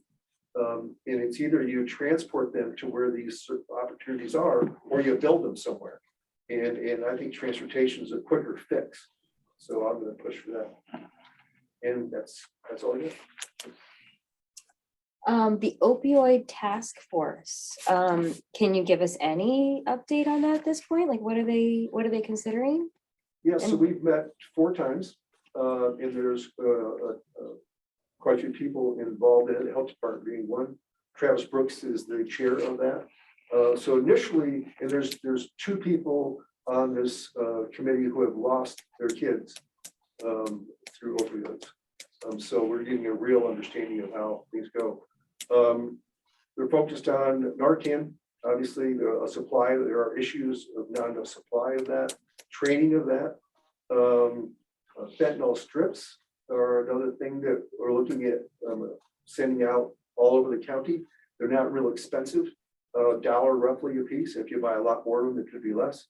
One concern of a past opioid user was that some people will want them because they want products with fentanyl in them because they build up immunity to them. And that's the only negative we've heard from that. A part of it's housing, part of it's looking at people who want to transition away from drugs. If they don't have a place to live, quite often they're continuing to do drugs to medicate themselves. So we're looking at that, the mental health side of that. There won't be any enforcement issues related to this task force. That's a public safety issue. But where anything's on the table right now. But I think that mental health assistance and proactive education in schools, understanding what it is. A lot of these fentanyl pills, they look like candy, which is a bad idea. And the health department has distributed information to all the schools already on that to let them know when education, schools are doing their own education. But I think education in the schools is going to be part of this initial task force to go into the schools, meet with more teachers and kids, with families. It's really a dangerous, dangerous drug. And there's other ones too. I mean, it's not just fentanyl, there's other things.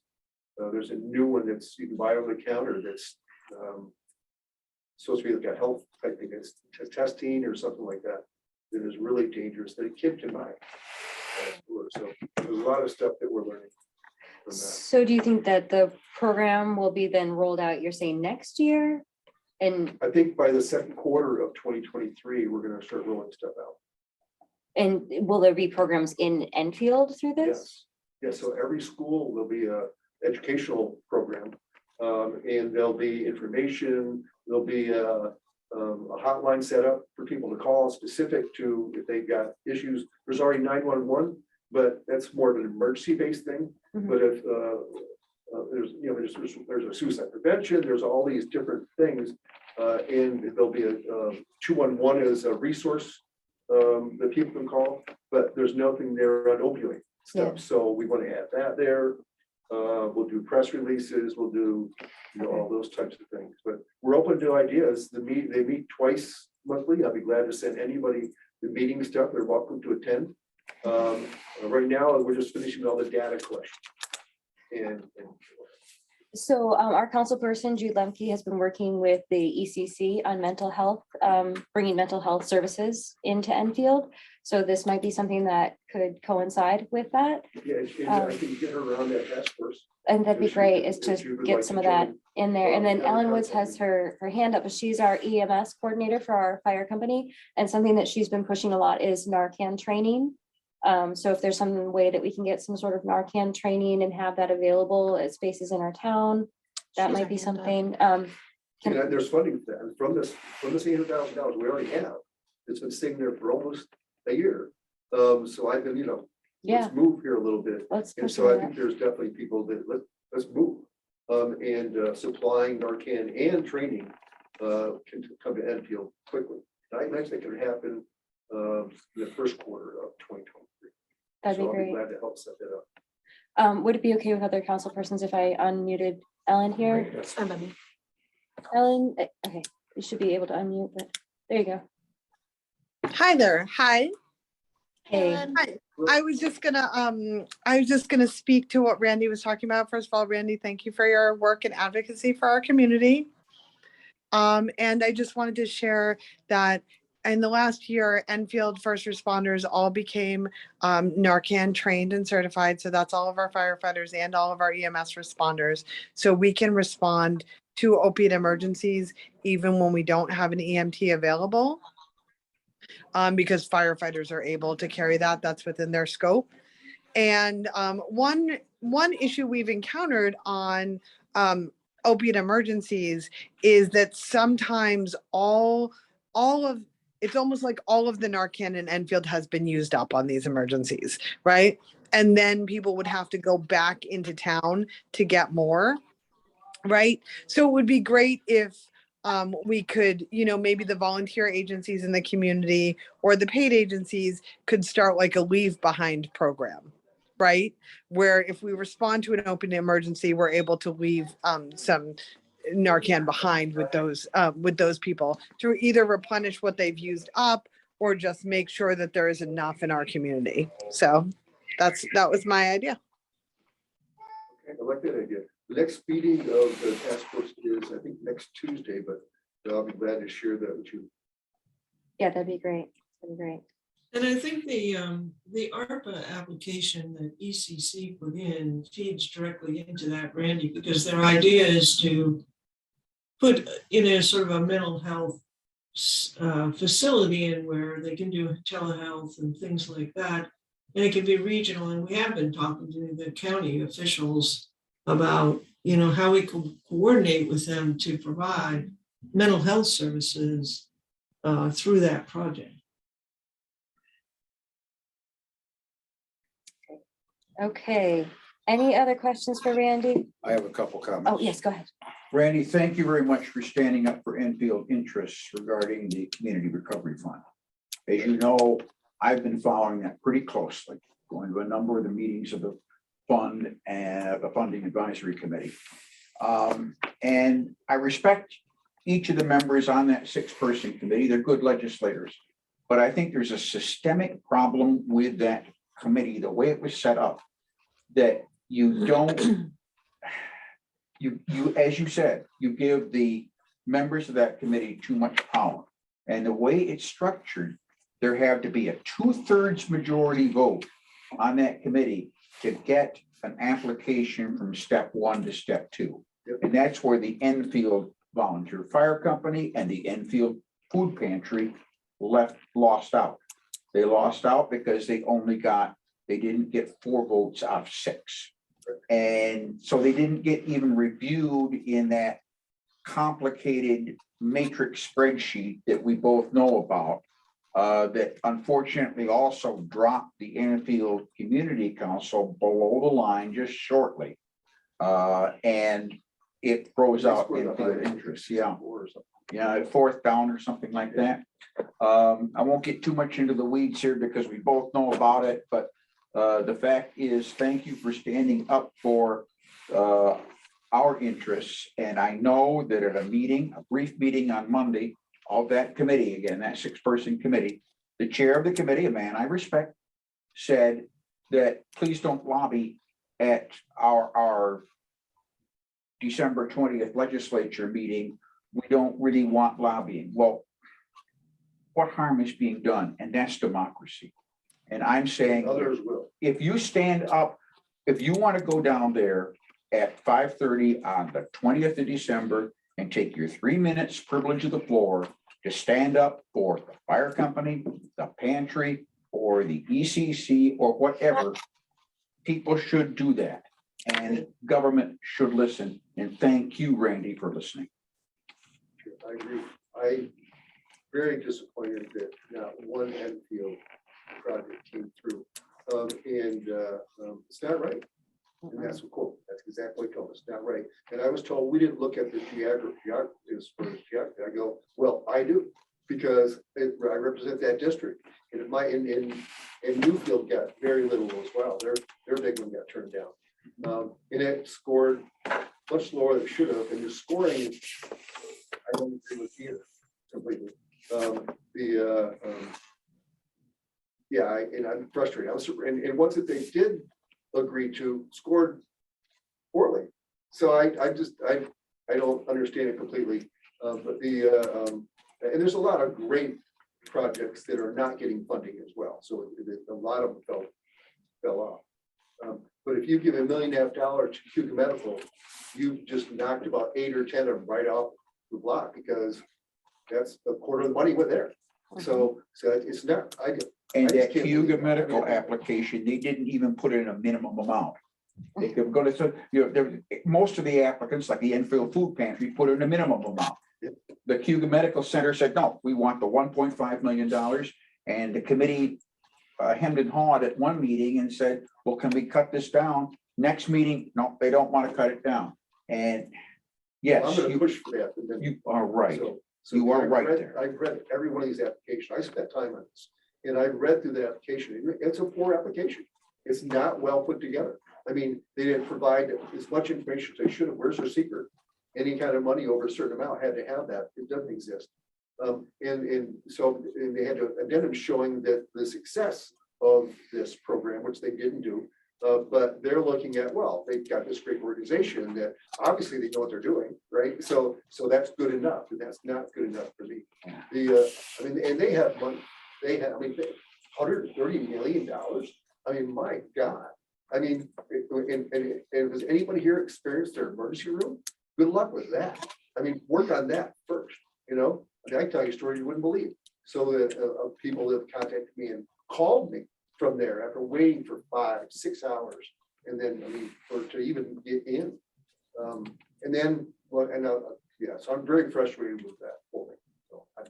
So I will share that. And the way the legislature wants it, they want to submit the whole package that passed through committee and vote on it. Well, that's not going to happen. So it's, and they think it's going to last 2 hours. That's not going to happen.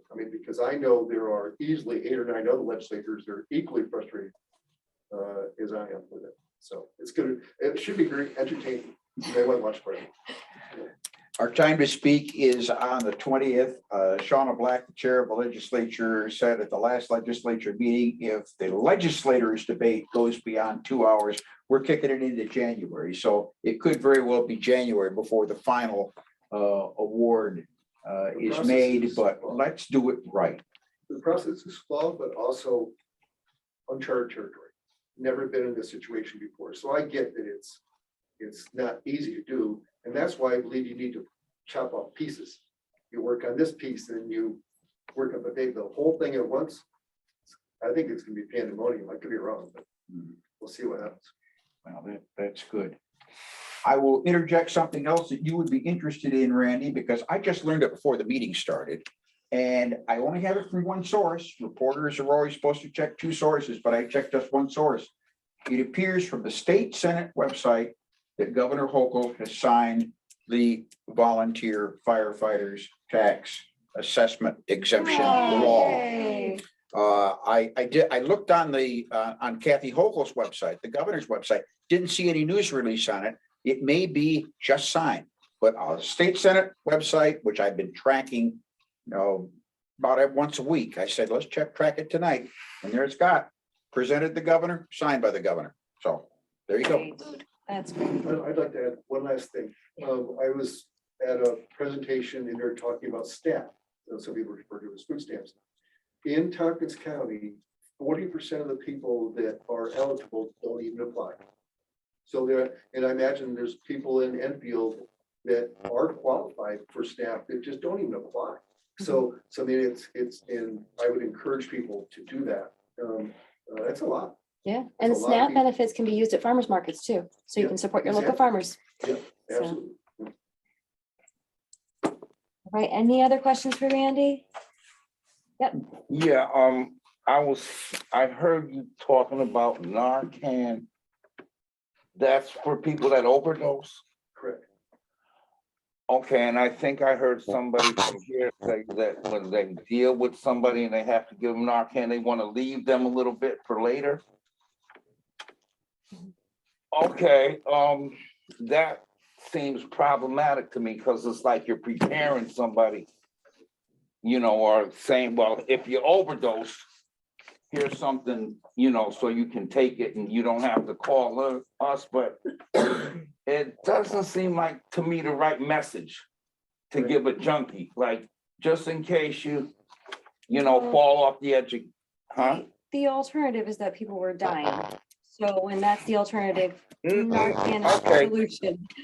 But that's- Not necessarily. I understand what you're saying. If somebody's overdosing and they don't get the Narcan, yeah, they can die. But if they're pulled in and you have to give them Narcan, shouldn't they somehow be classified as, yeah, this is a person we have to kind of look out for and give them whatever beneficial help and education you can. But just to me, to leave something there to help you alleviate an overdose would make it, I know people like that, and I know, man, they can't wait. If they have an excuse to get some more heroin or whatever, fentanyl or whatever they're using now, it's like you're removing to me, a barrier that may stop somebody from trying to address it a different way than to give them something that just in case you slip, here's some extra Narcan. I don't want anybody to die. Yeah, I think that the county won't be allowed to give any Narcan to people that aren't trained to use it. So that may be that's my guess on that. And I'll ask that question. And just one, is there like a big opiate problem in this area? There is. Yeah. I'm shocked that I don't know about it, but There's overdoses. We get an overdose report and there's 10 to 12 a month in Tompkins County. And some of them, and there's other things like the horse tranquilizer is one of those things coming out. Takes 2 to 3 of these Narcan treatments to bring them back. And the number of deaths in Tompkins County is, I think it was 9. It's up to 15 already this year, something like that. Okay, I just saw that data and so I feel quoted it's something like that. yeah. A lot. Okay. It's Scary. honestly. I'm sorry, but I didn't know people were that involved and I don't want anybody dying for being dumb, but It's a big problem here. This is why they brought these sort of treatment centers into It's here. nationwide. Yeah, nationwide. But yeah, it really has, it hit my generation hard and now it's hitting the younger generation, but I've definitely lost a lot of friends that they just have gotten down that path and there's no coming out of it. whoa. Even downtown by the downtown public library, by the bus depot there, it's Okay. painful to see. Bad. It's bad. Okay, so I'm gonna ask that we move things around a little bit because we do have Joshua Shapiro here and we do have Alan Teeter who's been patiently waiting and Dan Walker. So I'm going to suggest that we skip me until later and skip Mary. Buddy's not here. I'm gonna suggest that we move on to Alan Teeter and Dan Walker's and then we could go on to our letter of appreciation. Is that okay? Mhm. All right, so Alan, do you wanna jump up with the code enforcement report?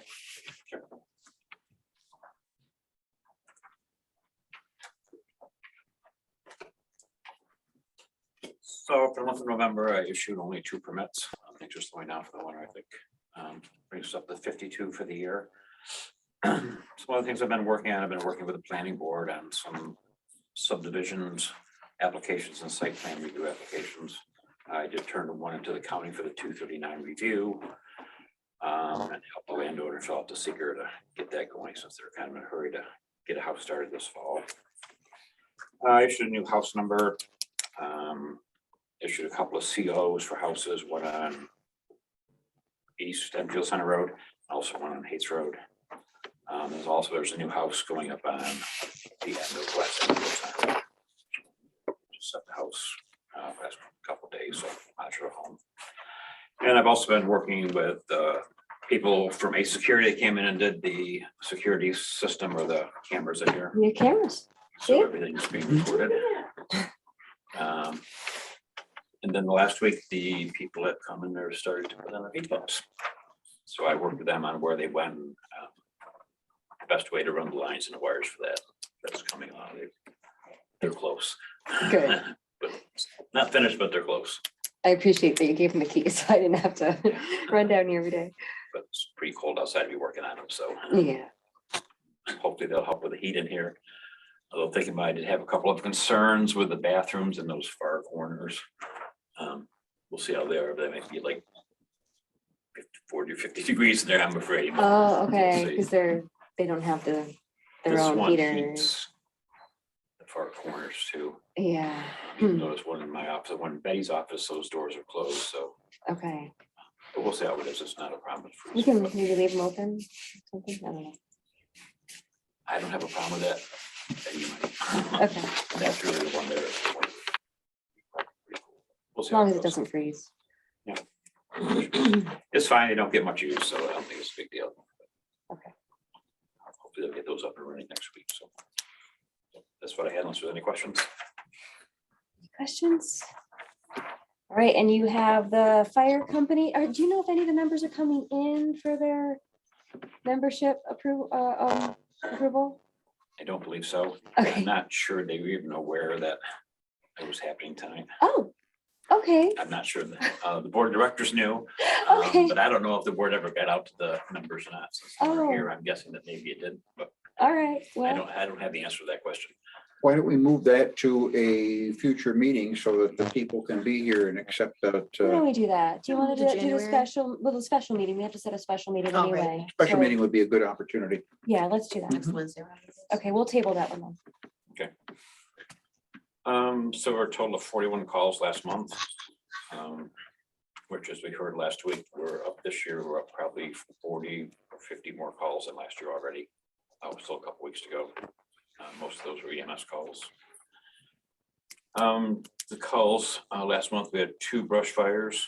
There were 23 EMS calls, 1 motor vehicle accident injuries.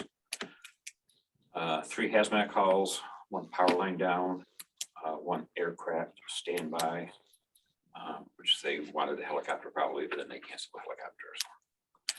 We did 6 cover assignments, 1 good intent, 2 were canceled en route, and 1 alarm system malfunction.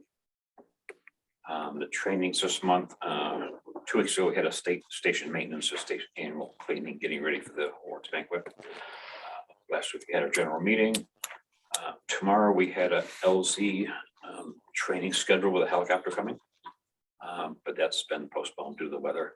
So tomorrow night we'll be doing truck checks, and hopefully the following week. Arrange to have a helicopter come into the station. Give us training on setting up a landing zone, and what they want. So that'll be good. Alan has her hand up, so I'm assuming that, is that okay with members? And then I think the last Thursday, we don't, being right before New Year's Eve and Christmas and New Year's, we don't have any scheduled training, but the station will be open for any members. But come do something. Ellen has something to add. Yep. Ellen, did you have? Oh, Alan covered it, but on the 22nd, we are going to have LZ training. And so that's, and I don't know if all the board members realize how dependent our local systems are on helicopters, but any board members who wanted to come out for that, and I'm just, just to see the lecture on helicopter EMS and how we work with them would be join us. Great, thank you. That sounds really interesting. And I will mention that at request of some of the residents who attended our town budget hearing back in late October, they asked, well, what about these quarterly meetings? Is there any report on them? I did write a quarterly report on the late November. I think it was November 21st meeting. I don't have a copy of that report with me tonight, but it is on file with the town clerk. It's on the website as well. Okay. You do have a copy of that? Always on the website. On the website. It's on the website if anyone wants to read it. The key element that was discussed was the new contract, because beginning next year, we'll have to negotiate a new contract between the town and the Enfield Volunteer Fire Company. The key takeaway on that is apparently the fire company and the town representatives, who were Supervisor Redmond and myself, were all in agreement that it probably should be a 3-year contract. The fire company was initially a little hesitant about going 3 years, but the consensus at the meeting was 3 years would be kind of the Goldilocks middle ground that would work well. Some figures were tossed out. They're too preliminary to be discussed publicly, but the negotiations probably will begin next spring, and we targeted a tentative agreement on a contract by September. Thank you, Albert. Mhm. And thank you, Alan and Ellen. Any other questions? All right, let's bring up Dan Walker with the planning board report. Jude, I'm gonna mute you because it's interfering just a little bit. I think it might be you. I don't think it's ours. It keeps yellow highlighting her coming back. Okay, there you go. Okay, Dan. Can you hear me? Yep. Okay, good. We had an interesting planning board meeting. We actually had a full house almost It was very exciting. last week, which kind of surprised me because we didn't have a public hearing scheduled. But we did have a sketch plan for a major subdivision. First one, I think, of this size since I've been involved with the board. It's a 34 lot subdivision proposed for it's actually combining 4 lots and then subdividing them into 34 parcels. It's called Breezy Meadows, and it's fronts on Podunk Road, Tucker Road, and Halseyville Road. Someone stuffed a lot of mailboxes with information about it. They put the preliminary site plan into the mailboxes, and that generated a lot of public interest. So just to reassure the public that may be watching tonight, there will be at least one public hearing at the planning board. It will be quite an involved review process because this is a major subdivision with implications for road use on Tucker Road, which is just a gravel road right now. And there's like 17 potential lots or more on Tucker Road. So in answer to one question, that we do have the latitude when reviewing these to require public space for recreation and in the existing subdivision regs. So that will be reviewed very significantly. Right now, it's breaking up a lot of open space that has been farmed in the past into 3 and 4 and 5 acre lots, which does preclude the continuation of that property or those areas for farming. But it will be a very involved review process. The applicant has told us that they will probably be able to submit a preliminary site plan or subdivision plan that we would start to review for the February planning board meeting. But this will require in-depth environmental review also. So that took up a lot of the meeting time.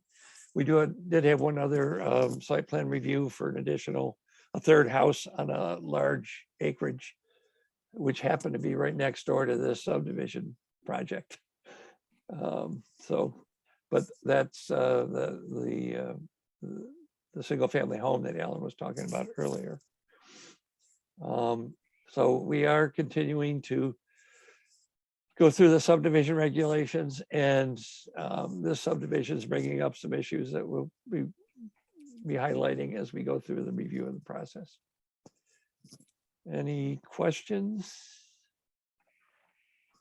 I will just say, Dan, thank you very much for the way you handled that meeting. I was in attendance and you handled it very well.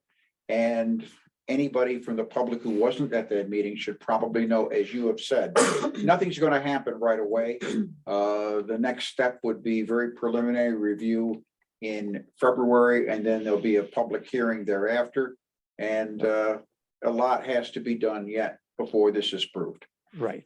And we'll be looking at ways to keep more of that open land that could be lost to these large lots. Some people think that preserving agriculture is large lots does more to preserve it, but that actually does more to destroy it. So we'll be addressing those in our review. Hey, well, thank you, Dan. I appreciate it. Thanks, Stephanie. I'm gonna sign off now. Yep. Bye now. Okay, so the next thing we have on our list is a letter of appreciation. This letter is for our Honorable Judge Betty Poole, who will be stepping down. She is retiring. I'd like to read the letter. Dear Honorable Judge Betty Poole, the town of Enfield wishes to thank you for your service to the town of Enfield. You have accrued over 33 years in service as a town justice and court clerk with the town of Enfield and the town of Ithaca. We truly appreciate all the time, energy, and expertise you have brought to the town of Enfield. Our community has benefited from your vast wisdom and selfless dedication. We hope you will continue to stay involved in our community events, attend town board meetings, and are available for guidance for our town. Again, our town of Enfield thanks you for your contributions, time, and efforts serving our community. On behalf of the town of Enfield, sincerely, Stephanie Redmond. And I was hoping the rest of the board members and whoever else wishes would like to would sign this letter. And then I also have a card here. So anybody who wishes to sign for the card for Betty, please do so. Should we move a resolution of appreciation for her? I move the resolution appreciation for the service of Town Justice Betty Poole for the reasons stated in that letter. Any discussion? There you call the vote. Councilperson Hinkle. Aye. Councilperson Lundkey. Oh, you're muted. She's nodding. She's nodding. Councilperson. Aye. Councilperson Wright. Aye. Supervisor Redmond. Aye. Carrie. So the question is, though, this leaves a gaping hole in our town. And I was hoping we would have some time to think about how to handle her absence. However, it's come to my attention that she has a current caseload. We have a current caseload here in Enfield that needs to be dealt with. And the sooner we help her get some backup and somebody to take on this caseload, the easier it becomes for her to drop that from her burden. So we have Joshua Shapira here today with us, and you can go ahead, yeah, you can unmute yourself. And he has given us some guidance, which I've sent around to all of you. But basically, we can appoint an elector of the town to serve as the judge until the next election cycle. But that resident has to actually be an attorney, a licensed attorney, or they have to have taken the Taking the Bench course. The course is not offered again until April. So that doesn't really give us time to appoint someone from town, and have them take the course and take office as quickly as we'd like. The county judge, administrative judge Fagan can temporarily assign another judge from any other town or village court in your county or neighboring county to serve as a judge until a new judge is appointed or elected by the town. So that's the decision that we have to make tonight. But I've also asked Josh if he could give us sort of an update on what it would take for us to move toward consolidation, so we could consider that. I don't think we're in any position to make any decisions about that tonight, but it's time for us to start educating ourselves about whether that's a move that we would want to take as a town, whether it would actually save us any money, or whether it's something that we need. But hi, Josh, can you hear us okay? I can. Can you hear me okay? Yes. Yeah. Okay, great. Oh, okay. So you want me to go ahead? Yes, please do. Well, so first of all, thank you, Supervisor Redmond, for inviting me to speak to you. And I just want to also echo, we really appreciate your judge's long and storied career, and she will definitely be missed. In the 6 years I've been in this position, I've worked with her very closely, and she's one of the good ones. So she's got big shoes to fill. So the options that are available to the town, first of all, I know Supervisor Redmond mentioned saving money. There historically has been shared services grants available to towns when you pursue the different consolidation options that are available. The baseline rule is that constitutionally and by statute, every town has to have a court. You can never fully eliminate that court because that court provides necessary services to your citizens. It allows your citizens in criminal cases to have a jury of their peers. It allows people to bring small claims actions and to bring eviction actions. But there are a couple different options for consolidating those court services with neighboring towns. Some of those options only require local legislation, and some of them require home rule requests. And I did send, and I can send this to everybody else as well, there's a Tug Hill Commission report that sort of lays out what all these options are and how a town can do it. And they're lengthy processes. Generally you're talking probably, in my experience, 1 to 2 years from start to finish, depending upon what you choose. So obviously in the short term, we definitely still do need a judge covering your court. And in addition to that, I should also mention, we also need if you do end up choosing the option of asking the 6th Judicial District to appoint a judge temporarily there, we also need a court clerk, because I understand you're losing your court clerk as well, who I believe was Judge Poole's daughter. And some of the judges that I spoke to some judges in advance of this just to see if I could find anyone willing to volunteer. And sort of the common theme of that was, oh, sure, they'd be willing to, but they just want to make sure that there would be a court clerk there as well.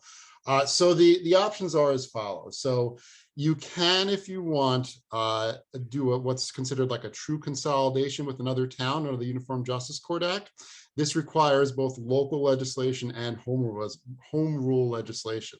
The first step is you can attempt to consolidate court facilities with any neighboring jurisdiction, or jurisdictions can sort of daisy chain together. The only rule in the Uniform Justice Court Act is that each jurisdiction has to be neighboring with at least one of the other jurisdictions. So long as they're all bordering each other in some fashion, a number of jurisdictions can consolidate together, and through an intermunicipal agreement, you can basically consolidate into one courthouse. You can have shared court staff, obviously shared supplies, shared facilities costs, that sort of thing. And there is generally shared services grants available for that. That piece of it only requires local action. Again, I sent out a document that's a little technical on all the different steps, but it requires public hearings. It requires a study to be done. It requires that study to be published in the newspaper of record for all the different towns. And I'm rushing through this now, but again, I'm going to forward you the document that lays this all out. In that scenario, though, every town would keep their own judges. You'd still be electing your own judges. They would just all be sitting in that court. Each town would be responsible for the salaries of its own justices. And then you, through a shared services agreement, would come to some kind of agreement as to how you'd fund the court. Usually it's done on a pro rata basis based upon the relative sizes of the towns. You can also go one step further than that and do closer to a true consolidation. And that requires a home rule request. That's also under the Uniform Justice Court Act, Section 106B. And in that situation, you can actually effectively eliminate justice positions, depending upon if it's 2 towns or 3 towns. Again, they all have to be bordering each other. But you can eliminate, go down to 1 judge for multiple towns. However, those judges would still keep a separate docket for each town. So even if, let's say, for example, hypothetically, Ulysses and Enfield merged, underwent that, you decided to elect 1 judge. That means all the citizens of Enfield and all the citizens of Ulysses would vote together for this 1 judge, who could be either a resident of Enfield or Ulysses, but that judge would still have 2 separate dockets. The cases would be separate. So for example, cases that originated in Enfield, the fine money for that would still be distributed the way it is now, that with the portion that Enfield gets, that wouldn't change. That requires a home rule legislation request, so that has to go both pass you locally, and then obviously it has to go up to the state legislature, has to be introduced as a home rule legislation there, and then they have to pass it as well. So that then generally, just because of the way the legislature meets and how they do all their business, and ended in June, that one generally takes 1 to 2 years, especially as we're getting into January now. In my experience, you probably miss the boat unless you get your state senator and state assembly person really helping you push it. You probably miss the boat for this legislative session for that. Those are the 2 main options. There are other options as well. If you don't want to really consolidate, but you're having trouble finding somebody who's a resident who wants to run for the position, you can, through home rule requests, abolish a residency requirement. So in that situation, you could have somebody who lives in the county running to be your judge, but not necessarily living in your town. And also through home rule requests, there are sort of other miscellaneous options as well. I won't go through all of them, but you can be creative with home rule requests, provided that the state assembly and state senate passes those requests for you. So that's the options for consolidation. Again, as your town supervisor mentioned, in the immediate term, though, we definitely do need a judge. You can go through whatever selection process you want that you feel is appropriate. If you wish to select somebody, anybody who's a town resident who's an elector can be selected. Again, if they're an attorney, they can take the bench immediately. If they're not an attorney, they wouldn't be able to do anything until April when they took the course. So if you went with the route of somebody who's not an attorney, then we would need to appoint somebody temporarily, again, one of these other judges into your town to cover the court until the person you appointed was ready to take the bench. The third option, which towns sometimes choose, is some towns sometimes say, you know what, we don't want to select anybody. We want to, we don't just let it go to the election. And in that case, we could also, again, temporarily appoint somebody until the next election cycle, and somebody stood for election in November. So that's the sort of in a nutshell options. I know I went quickly there. Again, I can email you all some documents that spell this out in a more easy to follow manner, but I wanted to also be available to answer any questions that you might have. My first question, so I did send that document around to the other board members, so they saw that, hopefully. My first question was, we apparently need some sort of study beforehand. Now, when we do that study, will we be able to study what it would be like to consolidate with other towns, like whether it be better for us, if we chose to consolidate, whether it be better for us to consolidate with Ulysses versus Newfield versus Ithaca? So that'll be a part of the study, what town is best for us to consolidate with, and financially how that would affect us? So the statute says there's a study. It doesn't really define what the study is. And I always suggest we obviously want to involve your town attorney in these discussions. In my experience, it's usually done as a joint resolution. So it's usually you and whatever other towns get together and have an idea that you want to do this, and then the towns that are interested in doing it adopt joint resolutions to conduct the study. But with that said, you know, I don't know that it would be wrong for you also to do a study if you just wanted to look at that before you even got to that step. I don't think there's anything that stops you from doing that. So just so board members know, I did ask around town. Dave Bach's family was attorneys for a long time, or a judge for a long time for the town. However, he is not a licensed attorney, so he could not take the bench. Roy Barrier was the judge here for a while, but he's gone in the winter, so he cannot take the bench. The only other attorney that I knew locally in Enfield is Marcy Finlay, and I did send her an email. I've not heard back from her. But I don't know of any other licensed attorneys in Enfield. So at this point, I think we should probably go through the county and let them appoint someone. I think there are two questions. One is the short term and the other is the long term. Yeah. As of, and the public may not know this, but Judge Poole's retirement is effective the end of December. Yeah. So at the end of December, she is going to be retiring. We have to have a judge somehow. And the short term and there's short term, intermediate term, long term. Because the short term is we got to have somebody on January 1st who will handle judicial matters for Enfield. And unless you could find an attorney who was willing to do that, and apparently there is none in Enfield, no attorneys in Enfield who are willing to do that. And I presume our councilperson Lemke is not interested in the position. She's an attorney, but she'd have to resign the town board if she did. But that aside, that we would have to have somebody to cover us. Now, the intermediate solution is, what do we want to do, let's say, after the April training session? There might be somebody, a layperson in this town, and I'm not going to mention names in the public session, who might be interested in elevating and being a candidate for town justice. And by mid-year, mid-2023, we might make an appointment for that, especially if the person has already run, circulated petitions, gotten on the ballot, and let's say is unopposed. Nobody else is running against him or her. Then it looks like that person's going to get elected to serve a term beginning in 2024 for that position. Then we might say we're safe to appoint, John Doe to this position because it looks like John Doe is going to be the next justice.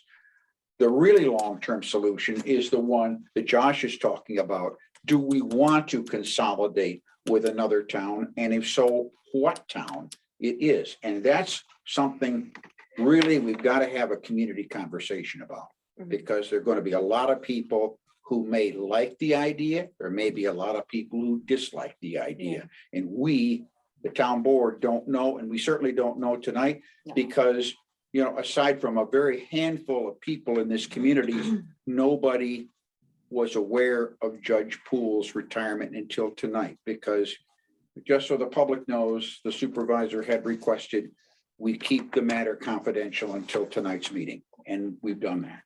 So that's the situation.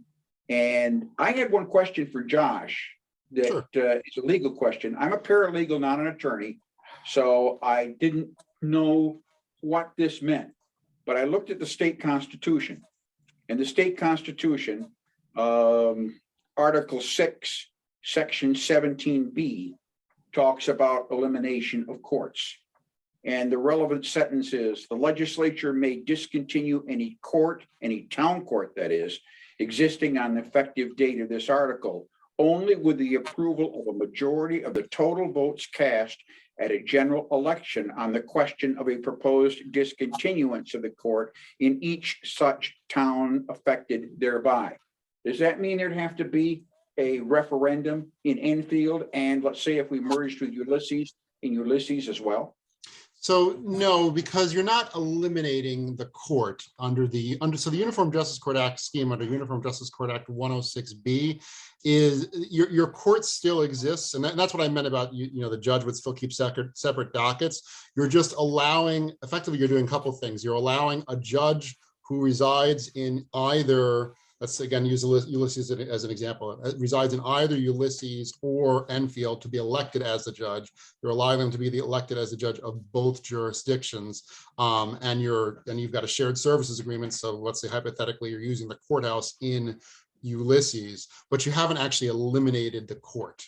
It's still, that judge would actually hold two separate courts. He'd have a court night, and he could do them right, back to back. He or she would have a court night for Enfield. He or she would have a court night for Ulysses. The cases would be captioned as either Ulysses or Enfield still. It wouldn't be an elimination under that situation.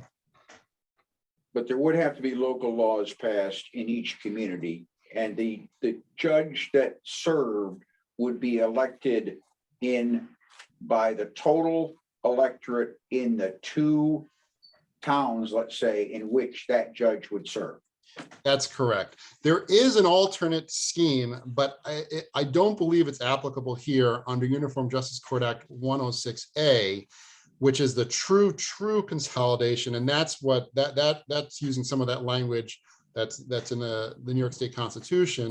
That does require a referendum, but that legislative scheme requires that you're going from two judges down to one judge from each town, and then you're consolidating. And so let's say hypothetically, if you were a bigger town, you had two judges, Ulysses had two judges, you went under Uniform Justice Court 106A. That requires a public referendum, and you'd be able to go down to one judge and they'd both be in the same building. But because you're already at one judge, it's my understanding that 106A is not available to you as an option. So 106B, which is what I've just described as the a little Enfield history back in the 1990s or early 2000s. We had two town justices in Enfield, and I believe by referendum we cut it down to one town justice, who is Judge Poole. Right. So that has been done, but there was no consolidation. There was just an elimination of a position. And I should also add, there are creative ways, and this is where you'd want to talk to your town attorney, depending on what you wanted to do.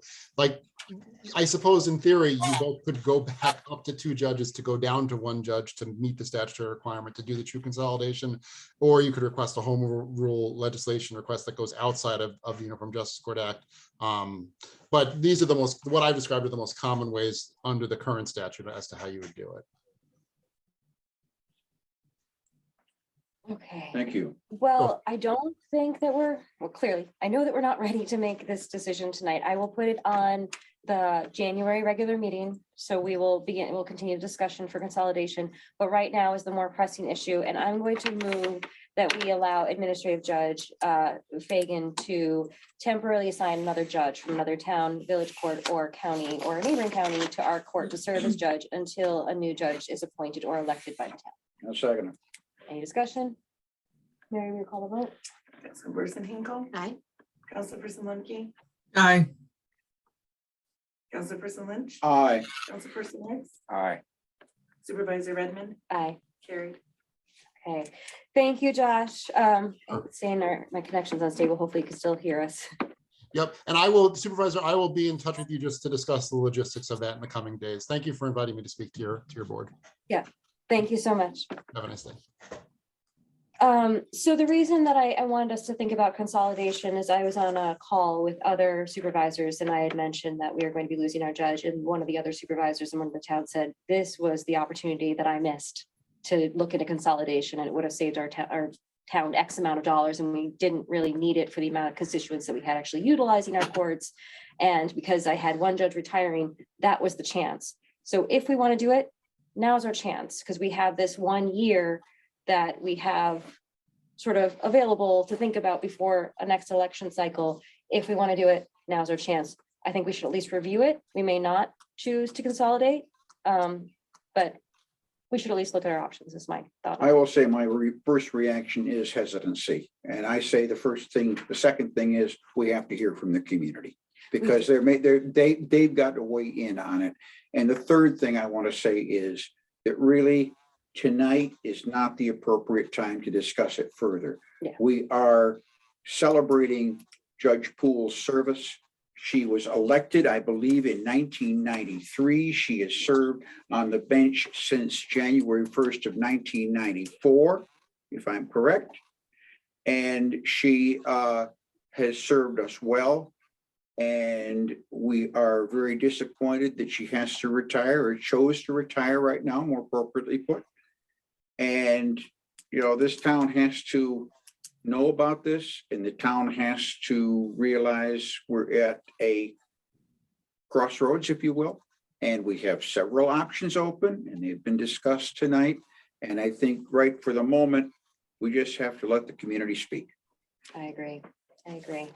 Are there other community stuff that are interested in this? I mean, obviously we'd have to have somebody else, another community who is willing to do it. Not really.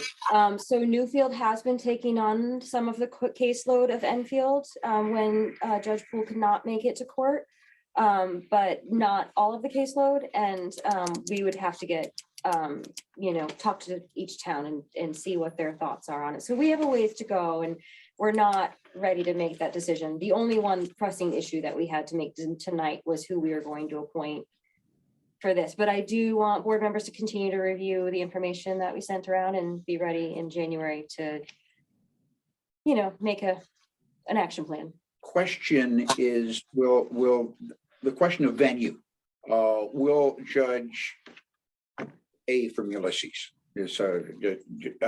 be conducting some court here, or will everything be going to Ulysses or Newfield? There, like, if you look through the packet that I sent you, we have lots of options. There are options to have two separate courts with one judge. There's options to have two, you know, one court with two judges. There's options to. But right away, consult- right away. Right, that when we appoint someone, they'll use this. Okay. This space. So when the county appoints someone, they'll use this space. Yeah. So for the next year, until we decide what we're going to do. And then even if we do decide to consolidate, that'll be on the ballot. And Right. so it'll be a long process. But yes, for now, we're still utilizing this space. Mhm. Mary, I'm gonna give this to you. This is our letter. And do we have that card too? Robert, can you? give me Yeah, that? right here. I think If anybody else wants Has to everybody sign, signed it? Of course, sign Jude the hasn't, card. Jude hasn't signed it yet. so. But Mary can sign it on my behalf. She sent me permission to sign on her behalf.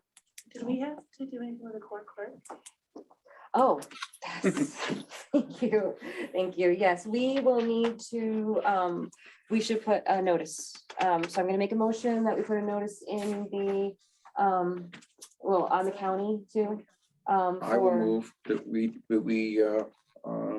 put a notice for the need for a court clerk effective the first of the year. Okay.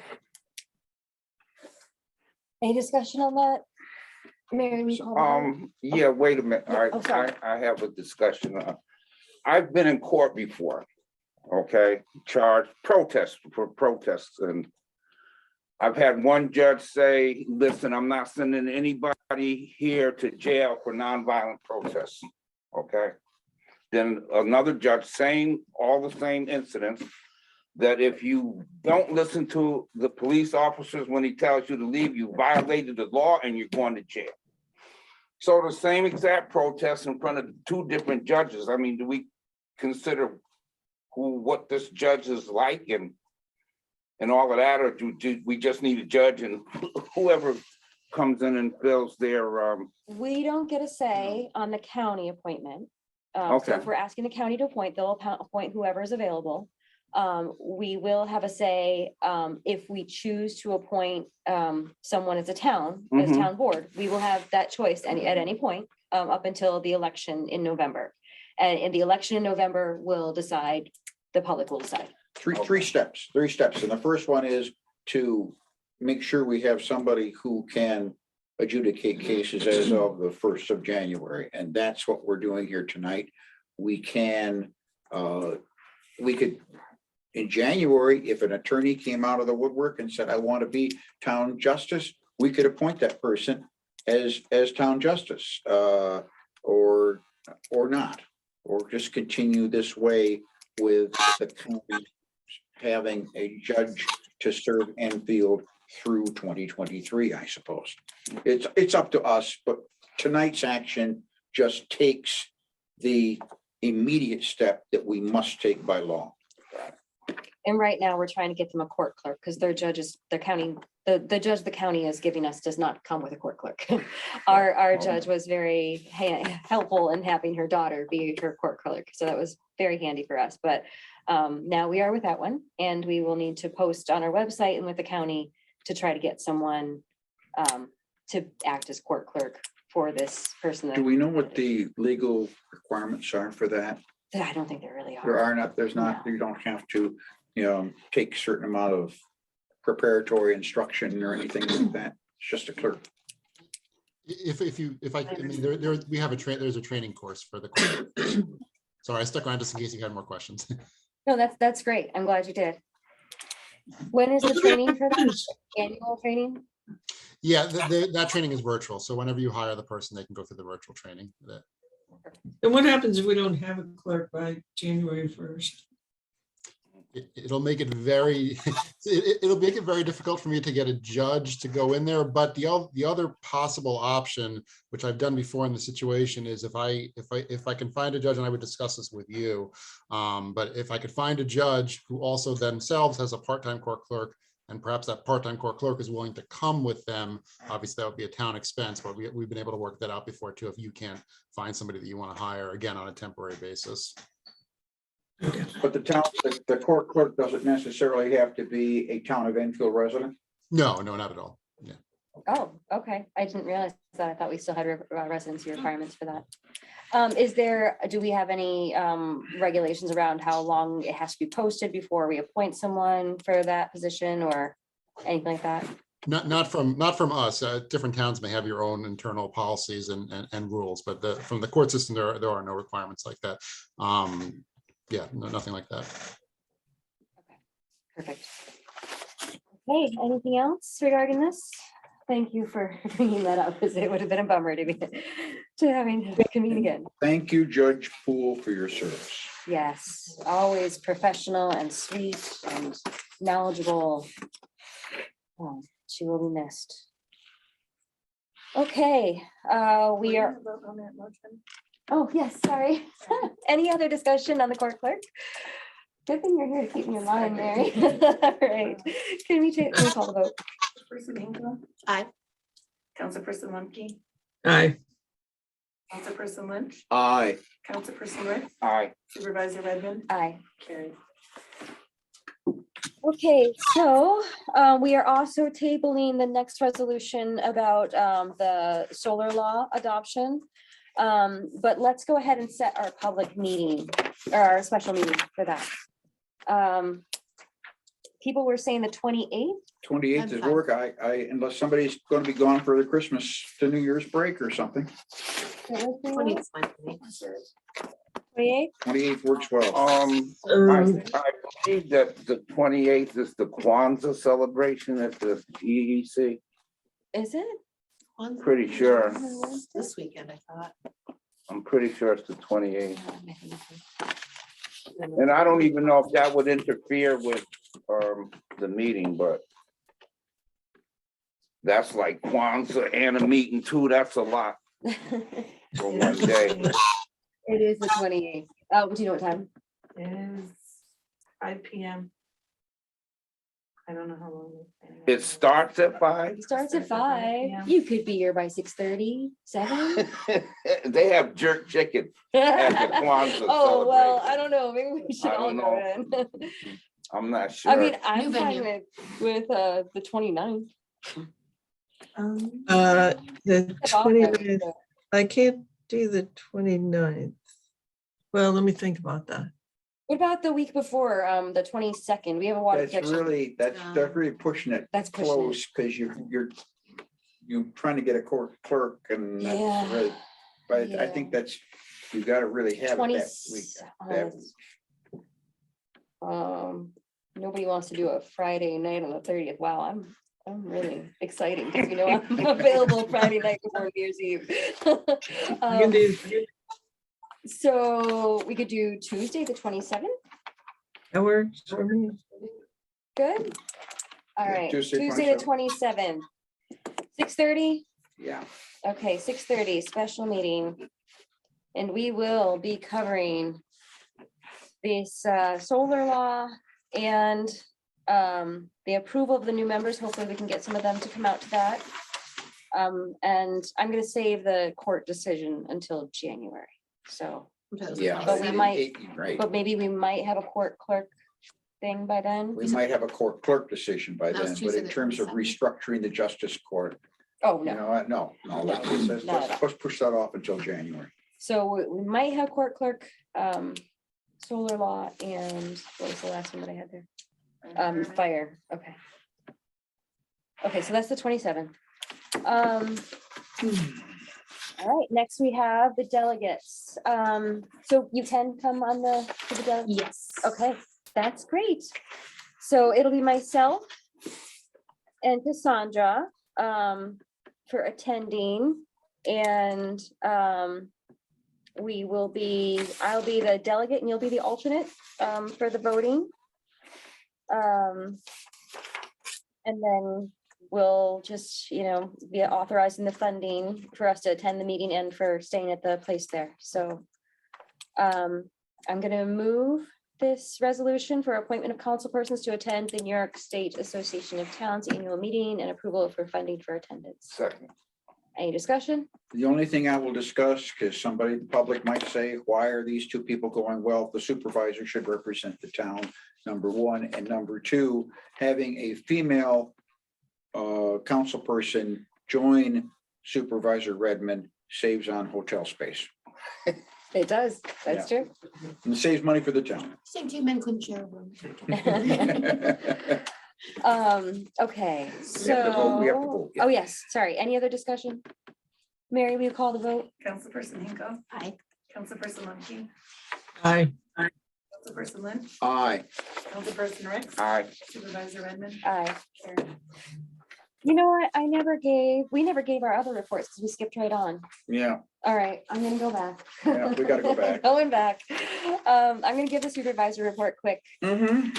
December attended Zoom meetings with other town supervisors, attended the planning board meeting, attended monthly calls hosted by the county, discussed COVID and budget updates, attended the quarterly meeting with the fire company.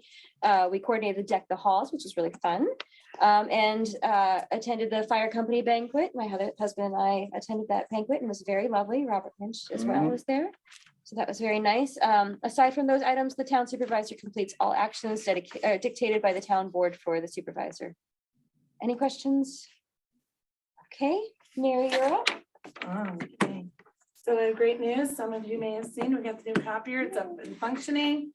Scanning capabilities are great. So we can go straight to your email. So you should be able to do pretty much any printing in-house, which will save, it's considerably cheaper. I wasn't able to touch base with Pat Baker, the numerator, before the meeting, but I can tell you we've had over 30 dogs licensed since we have started the numeration. And waiting to get the notification that we can pick up the tax bills so we can start getting those stuffed hopefully by next week. It's kind of a little bit late this year, but I think they're taking a little longer stuff going on. So. Yeah, all the new assessments. Anybody? Oh, and I should note, that I'll mention tonight that I'm gonna propose changing the clerk's hours for next year. I have talked to a lot of residents over this year, and especially a lot of our older population would prefer us to have morning hours. So we're gonna keep the same days and consistent hours on those days because it's less confusing. So my proposal is gonna be Monday through Thursday, 11 a.m. to 4 p.m. or by appointment. So they can, if that doesn't work out for them, we can make an appointment. And of course, during tax season in January, we'll have Saturday hours for our residents. Thank you. One, just comment on that. It is expanding the hours. The town clerk will be open. And this, of course, by law is a decision the town clerk is able to make as an independent elected officer as to when her hours shall be. And I think it's an improvement. I need those new hours so I can do the January organization meeting and stuff. Okay. Okay, any other questions? I have one additional question, and that is looking forward to 2023. One concern I have heard from some people in the community is why don't we have video archives of our town board meetings? Since we are doing Zoom, do we have, and I think the law that allows virtual attendance, has some provision in it concerning video coverage of those meetings. So I wondered if that's something we could look into. It could. also records the video, Yeah, correct? we do. So if you can send that to me, we can post that. That's Because I fine. mean, Okay. Frank, We'll start sending We you won't that be then. able to go back because Yeah, if they're deleted, we can't get them. But there's no reason why we can't post. because for one thing, people have to rely on the Laserfish audios, and it's often hard to determine who said what, Yeah. especially if there are similar voices talking. And that's number one. And number two, Laserfish is a mess. You know that. It is antiquated technology. So would you just put it directly on our website, or you want like a YouTube, or how do you? Well, want why to don't you look at the options? I think we can do YouTube. I think that's most common among Will it be municipalities easy in to the get county. that uploaded through the video, that link? I would think so. I can look into that this weekend. I mean, the county does it, you could always talk to, I think, Sir Rob Henry at county, see how they do it. They do it on a regular basis. Yeah. So I'll send you Yeah. the video and the audio, Perfect. and then whatever you can get up. Yeah, then we'll do that. That's a good recommendation. Should I mention the bid closing? Yes, please do. So the bid closed on the diesel generator, and it closed at $27,100. Far cry from 84,000. Yes. So, But Enfield win? uh, Did Enfield win? yes, Yes, Oh, very good. we won, yep, and much below 30. So. yeah, yeah. So We just really for- do. I mean, that's one of our critical facilities, and we need it. The power goes out along here, and all of our critical facilities are out because they're all on the same line. So I'm really glad they're gonna have that there. So the public knows we have essentially become the successful bidder on a generator for the highway department. And the bid is $27,100, and we authorized $30,000. Now, there was something that the deputy superintendent mentioned regarding, It's a 10%, yeah. So I don't know if that includes the 10%. It does not. Okay, so it'll be an additional 10% on top of that. additional 10%, which is, are we still within our budget? 100, yeah. Barely. 29, Right? oh, we got it with Barely. $200. So we're legal, we're okay. Yep. Okay, good. Okay, down to the dollar. Let's see. So we did vote on that, right?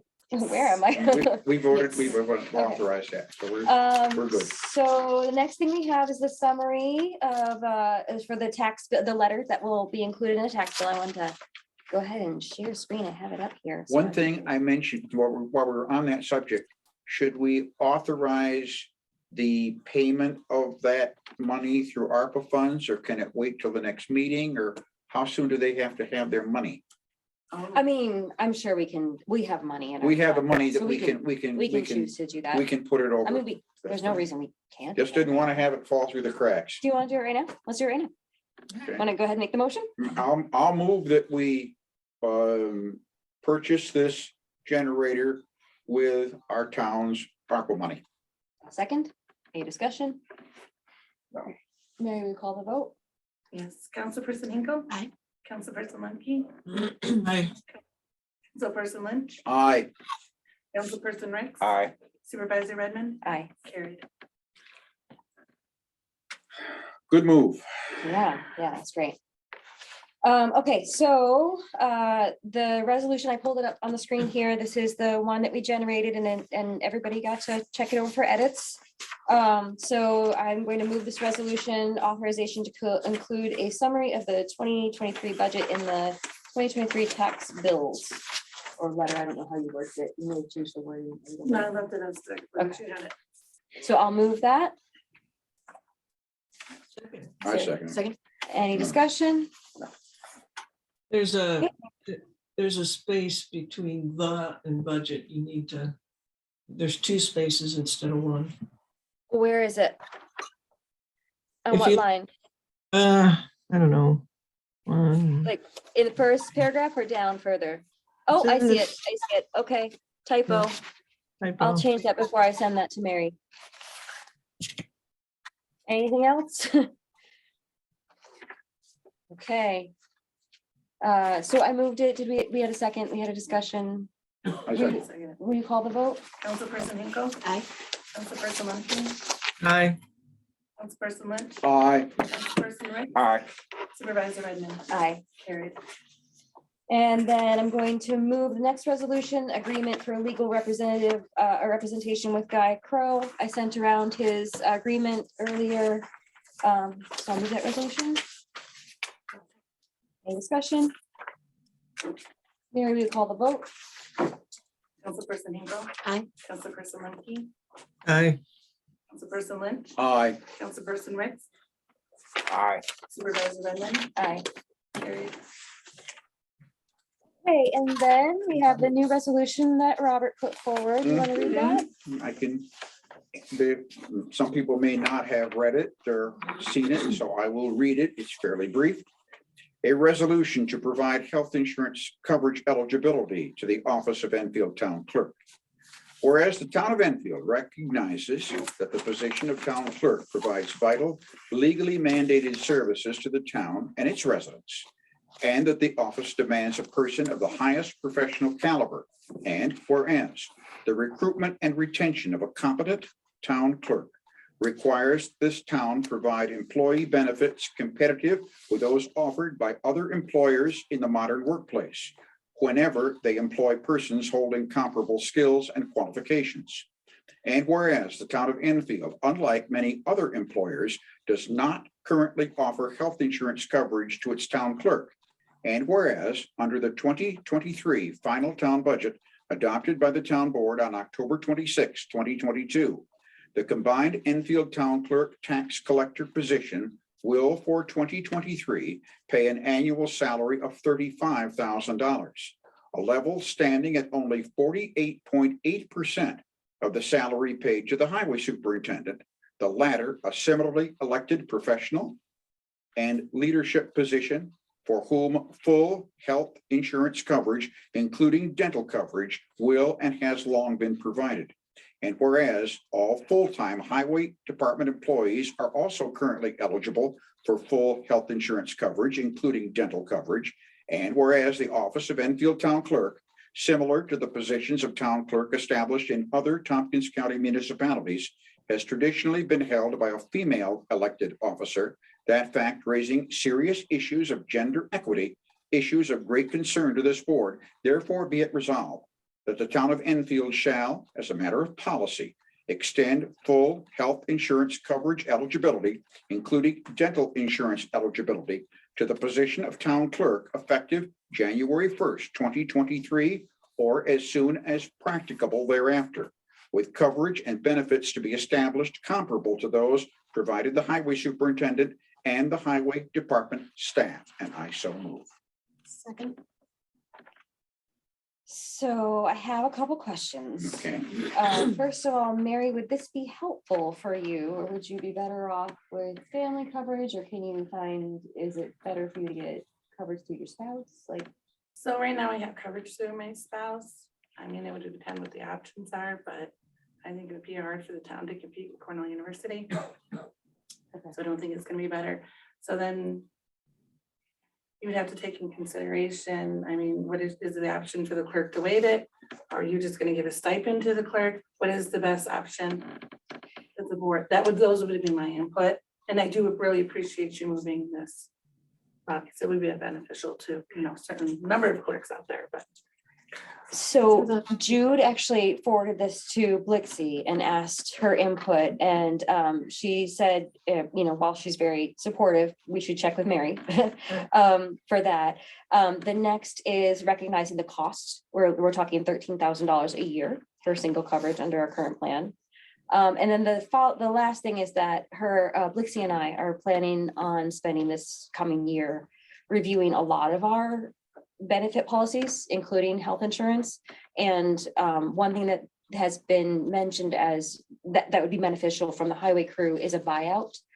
So a lot of them can also get coverage through their spouses, and it's not worth it for them, for the town to be buying their health insurance for them. So if they could get that money directly, that would be far more beneficial for them. And that, again, might be helpful for Mary to just get that buyout It's an option. as an option.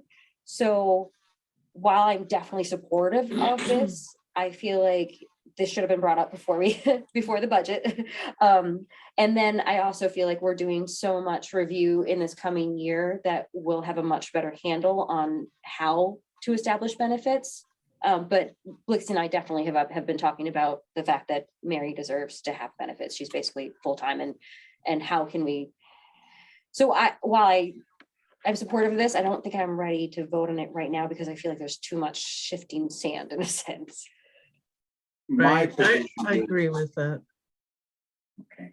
My position is that, I hope that Clerk Cornell will be with us for many, many years to come, but there's no guarantee that she will. We know we've had a change in clerks here a couple of years ago.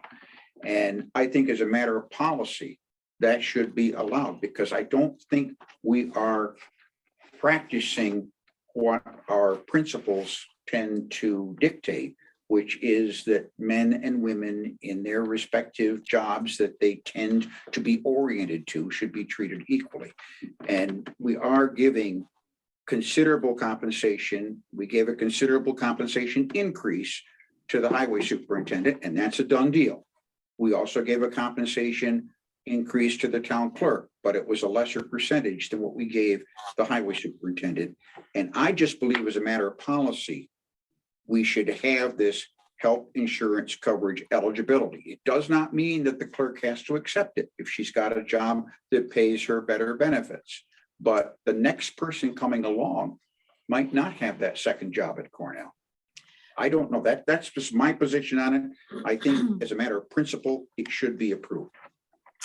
And I'm with Bob on this one. I think everyone deserves obviously access to proper health care. And while Mary doesn't currently want to take advantage of that, that's not to say the next clerk wouldn't want to. I think as a matter of policy, it's a good idea. And even going forward, I mean, if she plans to waive it at this point anyway, it's kind of a moot point right now, but I think as a matter of policy, it's a good idea. And even, people, even fast food jobs offer, dental and healthcare plans. So I think it's just, should be standard. Yeah. No, and I No, agree, I I agree. agree. We should absolutely revise our policy so that we offer it. I'm not sure it makes sense to do it tonight. I think we should do it in a thoughtful way because we need to look at what we're doing across the board. And I don't know what we would do tonight that helps. I mean,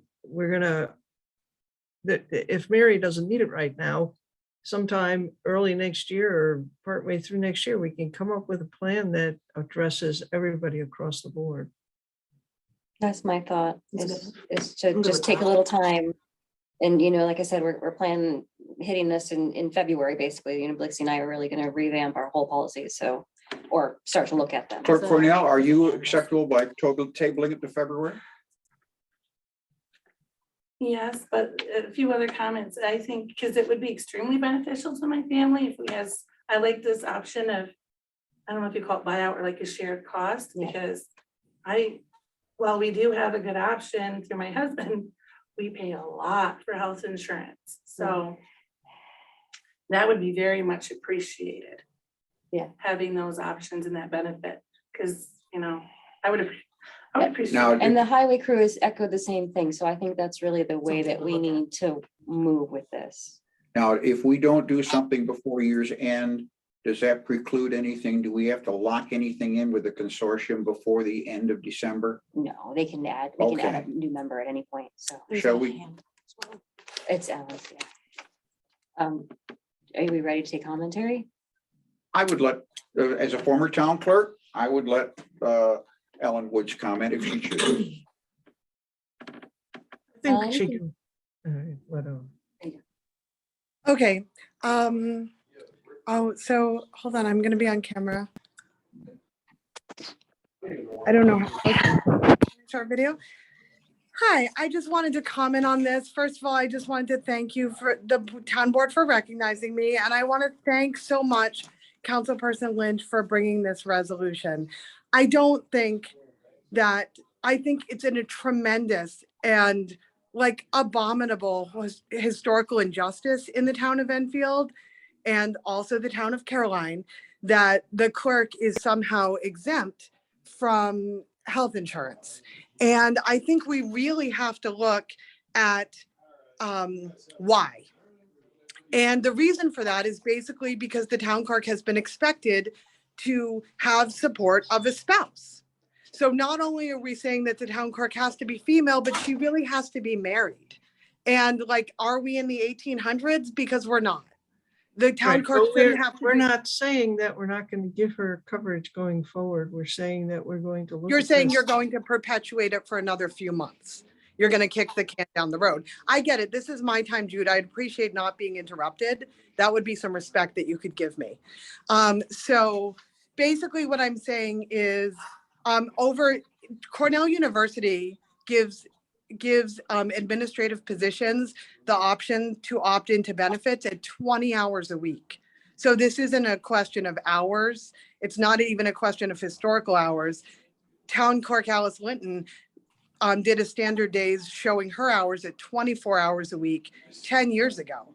So it's not a question of hours. 20-hour-a-week positions are benefits eligible all over our community. So what I'm basically saying is over in the village of Trumansburg, at 36 hours a week, I have the option to have health insurance. And if I have a better option for my spouse, then I receive a stipend that is paid out quarterly that offsets the cost of insurance for my family. So for example, we have our children on the state plan and we do have to pay for that. That is, I think, $135 a month for all of my children. So I can use that stipend to help pay for it. So I would say that right now today, an entry-level MEO, that's motor equipment operator at the highway, would be offered insurance on day one of their employment. So I don't understand why we would allow the town clerk to not be eligible for health insurance on day one tonight. And if I were the town clerk, I would be asking serious questions about that in the name of gender equity. So thank you. You're welcome. Thank you, Ellen.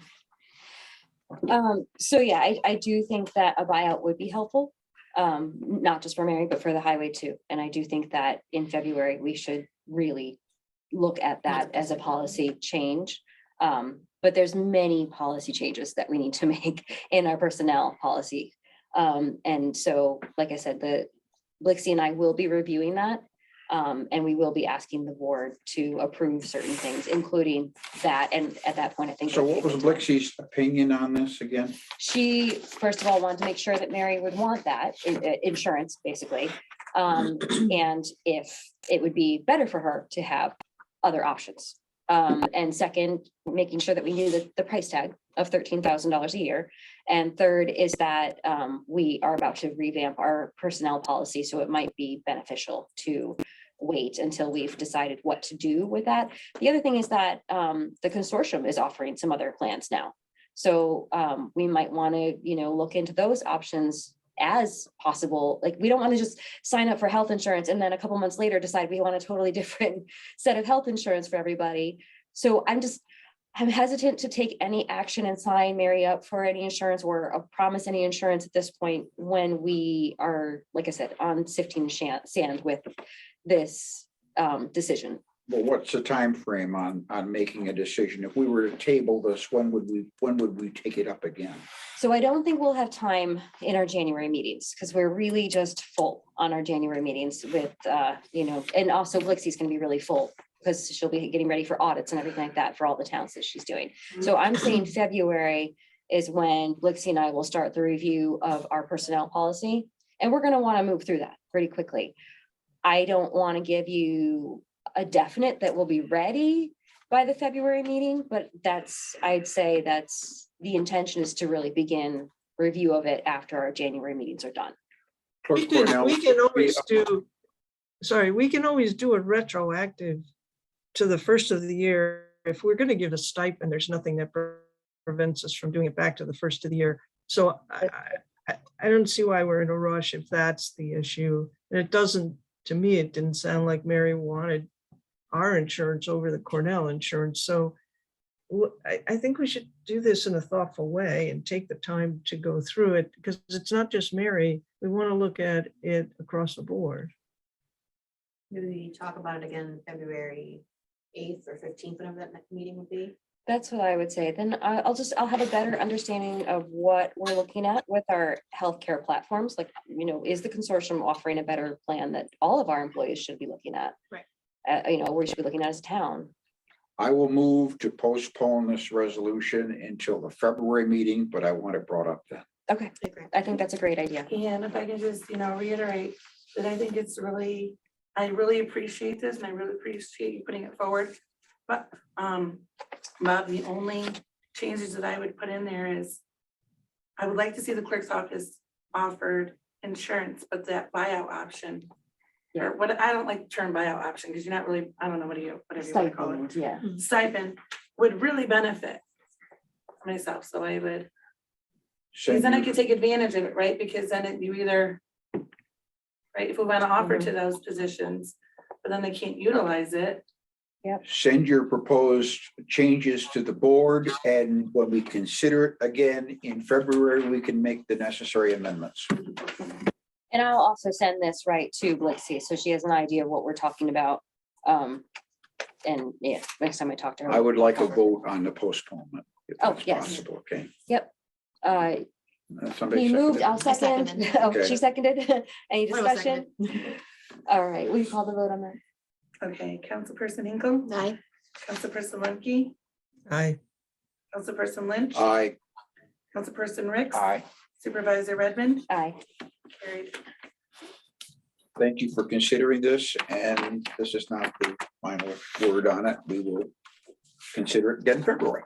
That sounds good. DOT speed limits on Hayes Road. Yeah, I read the decision of the New York State Department of Transportation. Everybody heard it.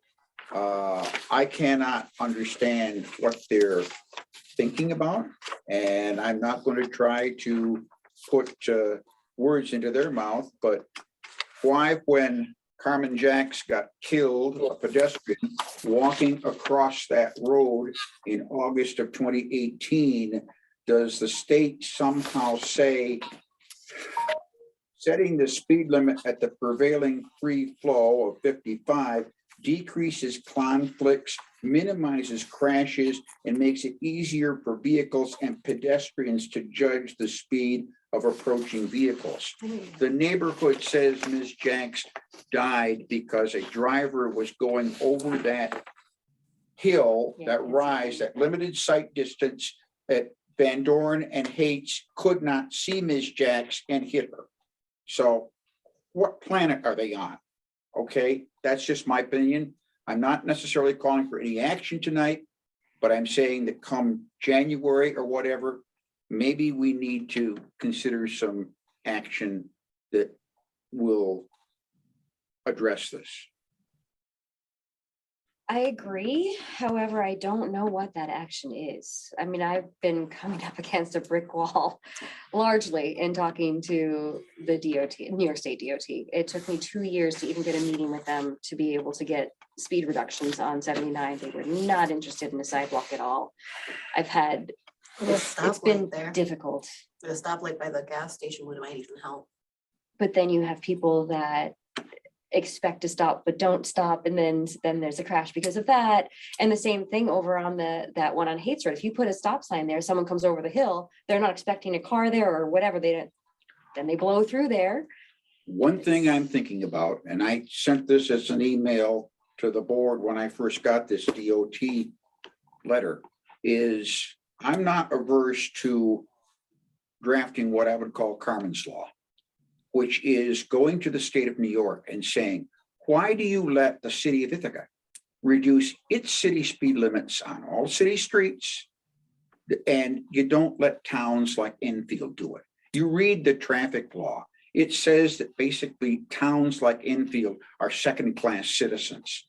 They don't get to determine the speed limits on their roads. You have to go to Big Brother, New York State Department of Transportation. There's no reason for that. And I'll tell you, if in January or whenever, we, the town of Enfield, pass a resolution that maybe will do some good, I will send it to Anna Kellis. I will send it to Leah Webb, our two representatives in this Assembly and Senate respectively. And we will maybe try to get the state law changed. That's just one idea I have. I'm not gonna go into it tonight, but I just want the people to know, we haven't forgot you, residents of Hates Road. We haven't forgot you. And, you know, I mean, our deputy supervisor lives right there. There, right on Okay. that, right on that hill. And that hill, and she could be the next victim. Mhm. Okay, we've got to do something to calm the traffic there. We really do. Yeah, it's a tricky spot for sure. I would definitely be in support of that. You know, I can understand them having authority over Route 79. They do the maintenance for that and whatnot, but town roads, we should have authority over that. We pay for them. We had to ask the state to do Rockwell Road. Yeah. You know, and fortunately they did it. Not as low as some people on Rockwell Road would have liked, but we were able to do something about that. But New York State just wants this to be, you know, a super highway going down Hates Road. It's tempting because you can barrel Fly right down over, there. yeah. But when you stop and think, there are pedestrians, there are animals, there are other vehicles that you might run into. You think about it twice, and a lot of people don't. Yeah. Yeah, I mean, it's just been difficult with the DOT and, you know, I mean, the kids were like, why does the speed limit increase between the school and the town? You know, why does it go from like 35 to 45 to 35, you know, like. I can see state why can't we highways. have I can see 79 or 327 being regulated. Yeah. But I have a hard time seeing why a county road, I can see the county having a say in it because it's a county That's true, highway. that's county, But yeah. I can't see why we've got to go to the State Department of Transportation. And I just wanted to have an opportunity for us on the town board to have a little discussion of it.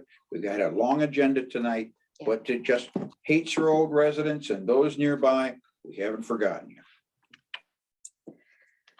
Well, that concludes our agenda, except that we had talked about going into executive Mhm. session. So, Sorry, What? we didn't do the consent agenda or the minutes. oh my goodness.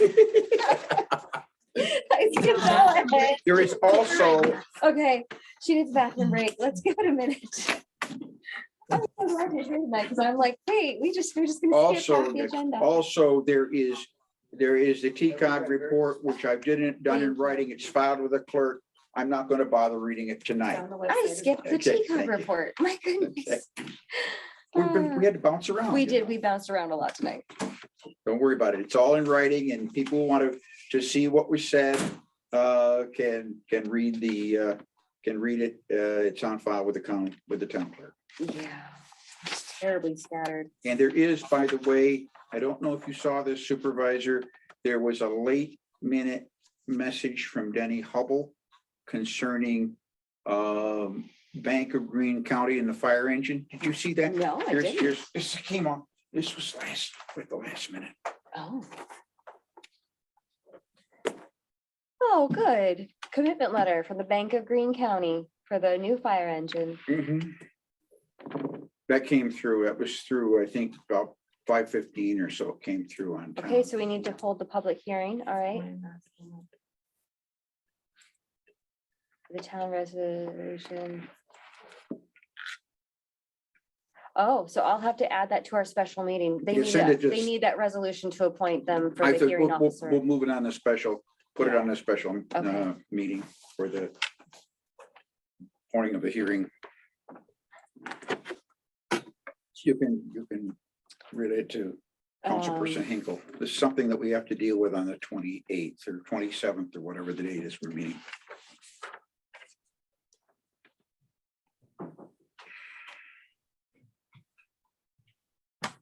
That came through late this afternoon from Denny Hubble. Thank you, Alan. Hey, Alan. Okay, so. I got it. Just take five. Take five. Remember, this is all being recorded. I'm sure they've had to go before. You can keep that, by the way. I've got it on my computer. It's a long meeting. Got a coffee, I'm upset about it. You're out of coffee. I stopped. I had I drank several it all, before I it's all good. came. I'm like, I'm a little shaky. Too late for me in coffee, but Never enough. hmm.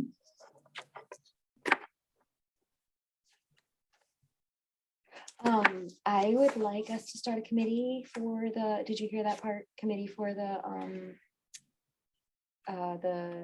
Deck the Halls event. Oh, yeah, I figured. you That'd be know, great. Yeah, get people from the ECC and fire company and stuff. And Mhm. so I'll try to get people together for a committee, thing from our January organizational meeting for that.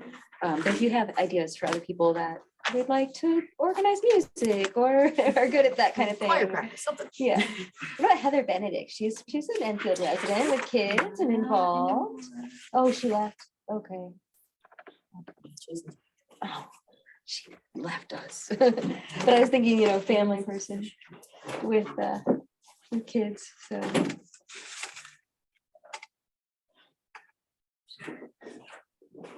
All right, back at it. We're almost done, everybody. Okay, so we are going to go into executive session right now. So what I'm going to do is I'm going to shut down what? Oh, wait. Let's go back. We've got to get the consent agenda. All right. We gotta get the consent Will agenda. you read the audit claims? Yes, general fund vouchers, number 280 to 297, dated December 14th, 2022, in the amount of $69,432.81. Highway fund vouchers numbered 195 to 219. Sorry, the air quality's down here. Dated December 14th, 2022, in the amount of $88,671.25. Okay, I'm going to move the consent agenda. Can you get a second? Second. I'm going to assume that everybody has read the minutes because I told you all to read it before. I read and edited every one, and I think I've gotten through them all. Okay.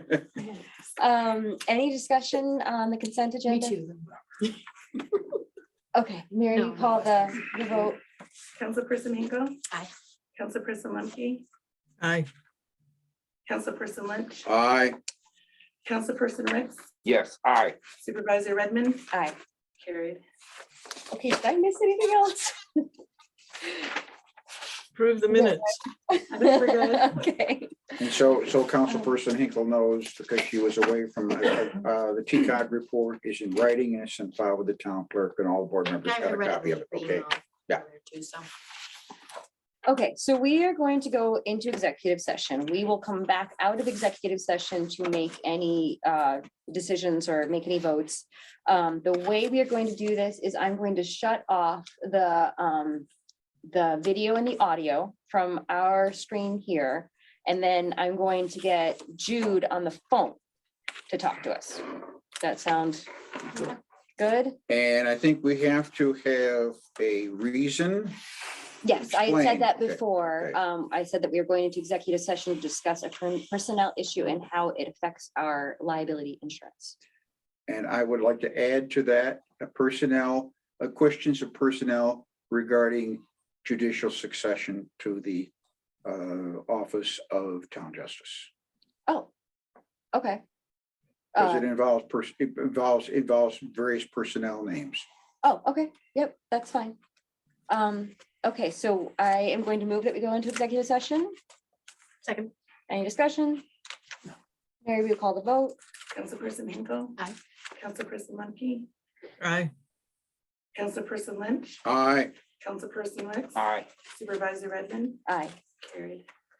Okay, so I'm gonna go ahead and close this and then Jude, I'll give you a call and put you on speakerphone. Okay.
Hello, everyone. We're back.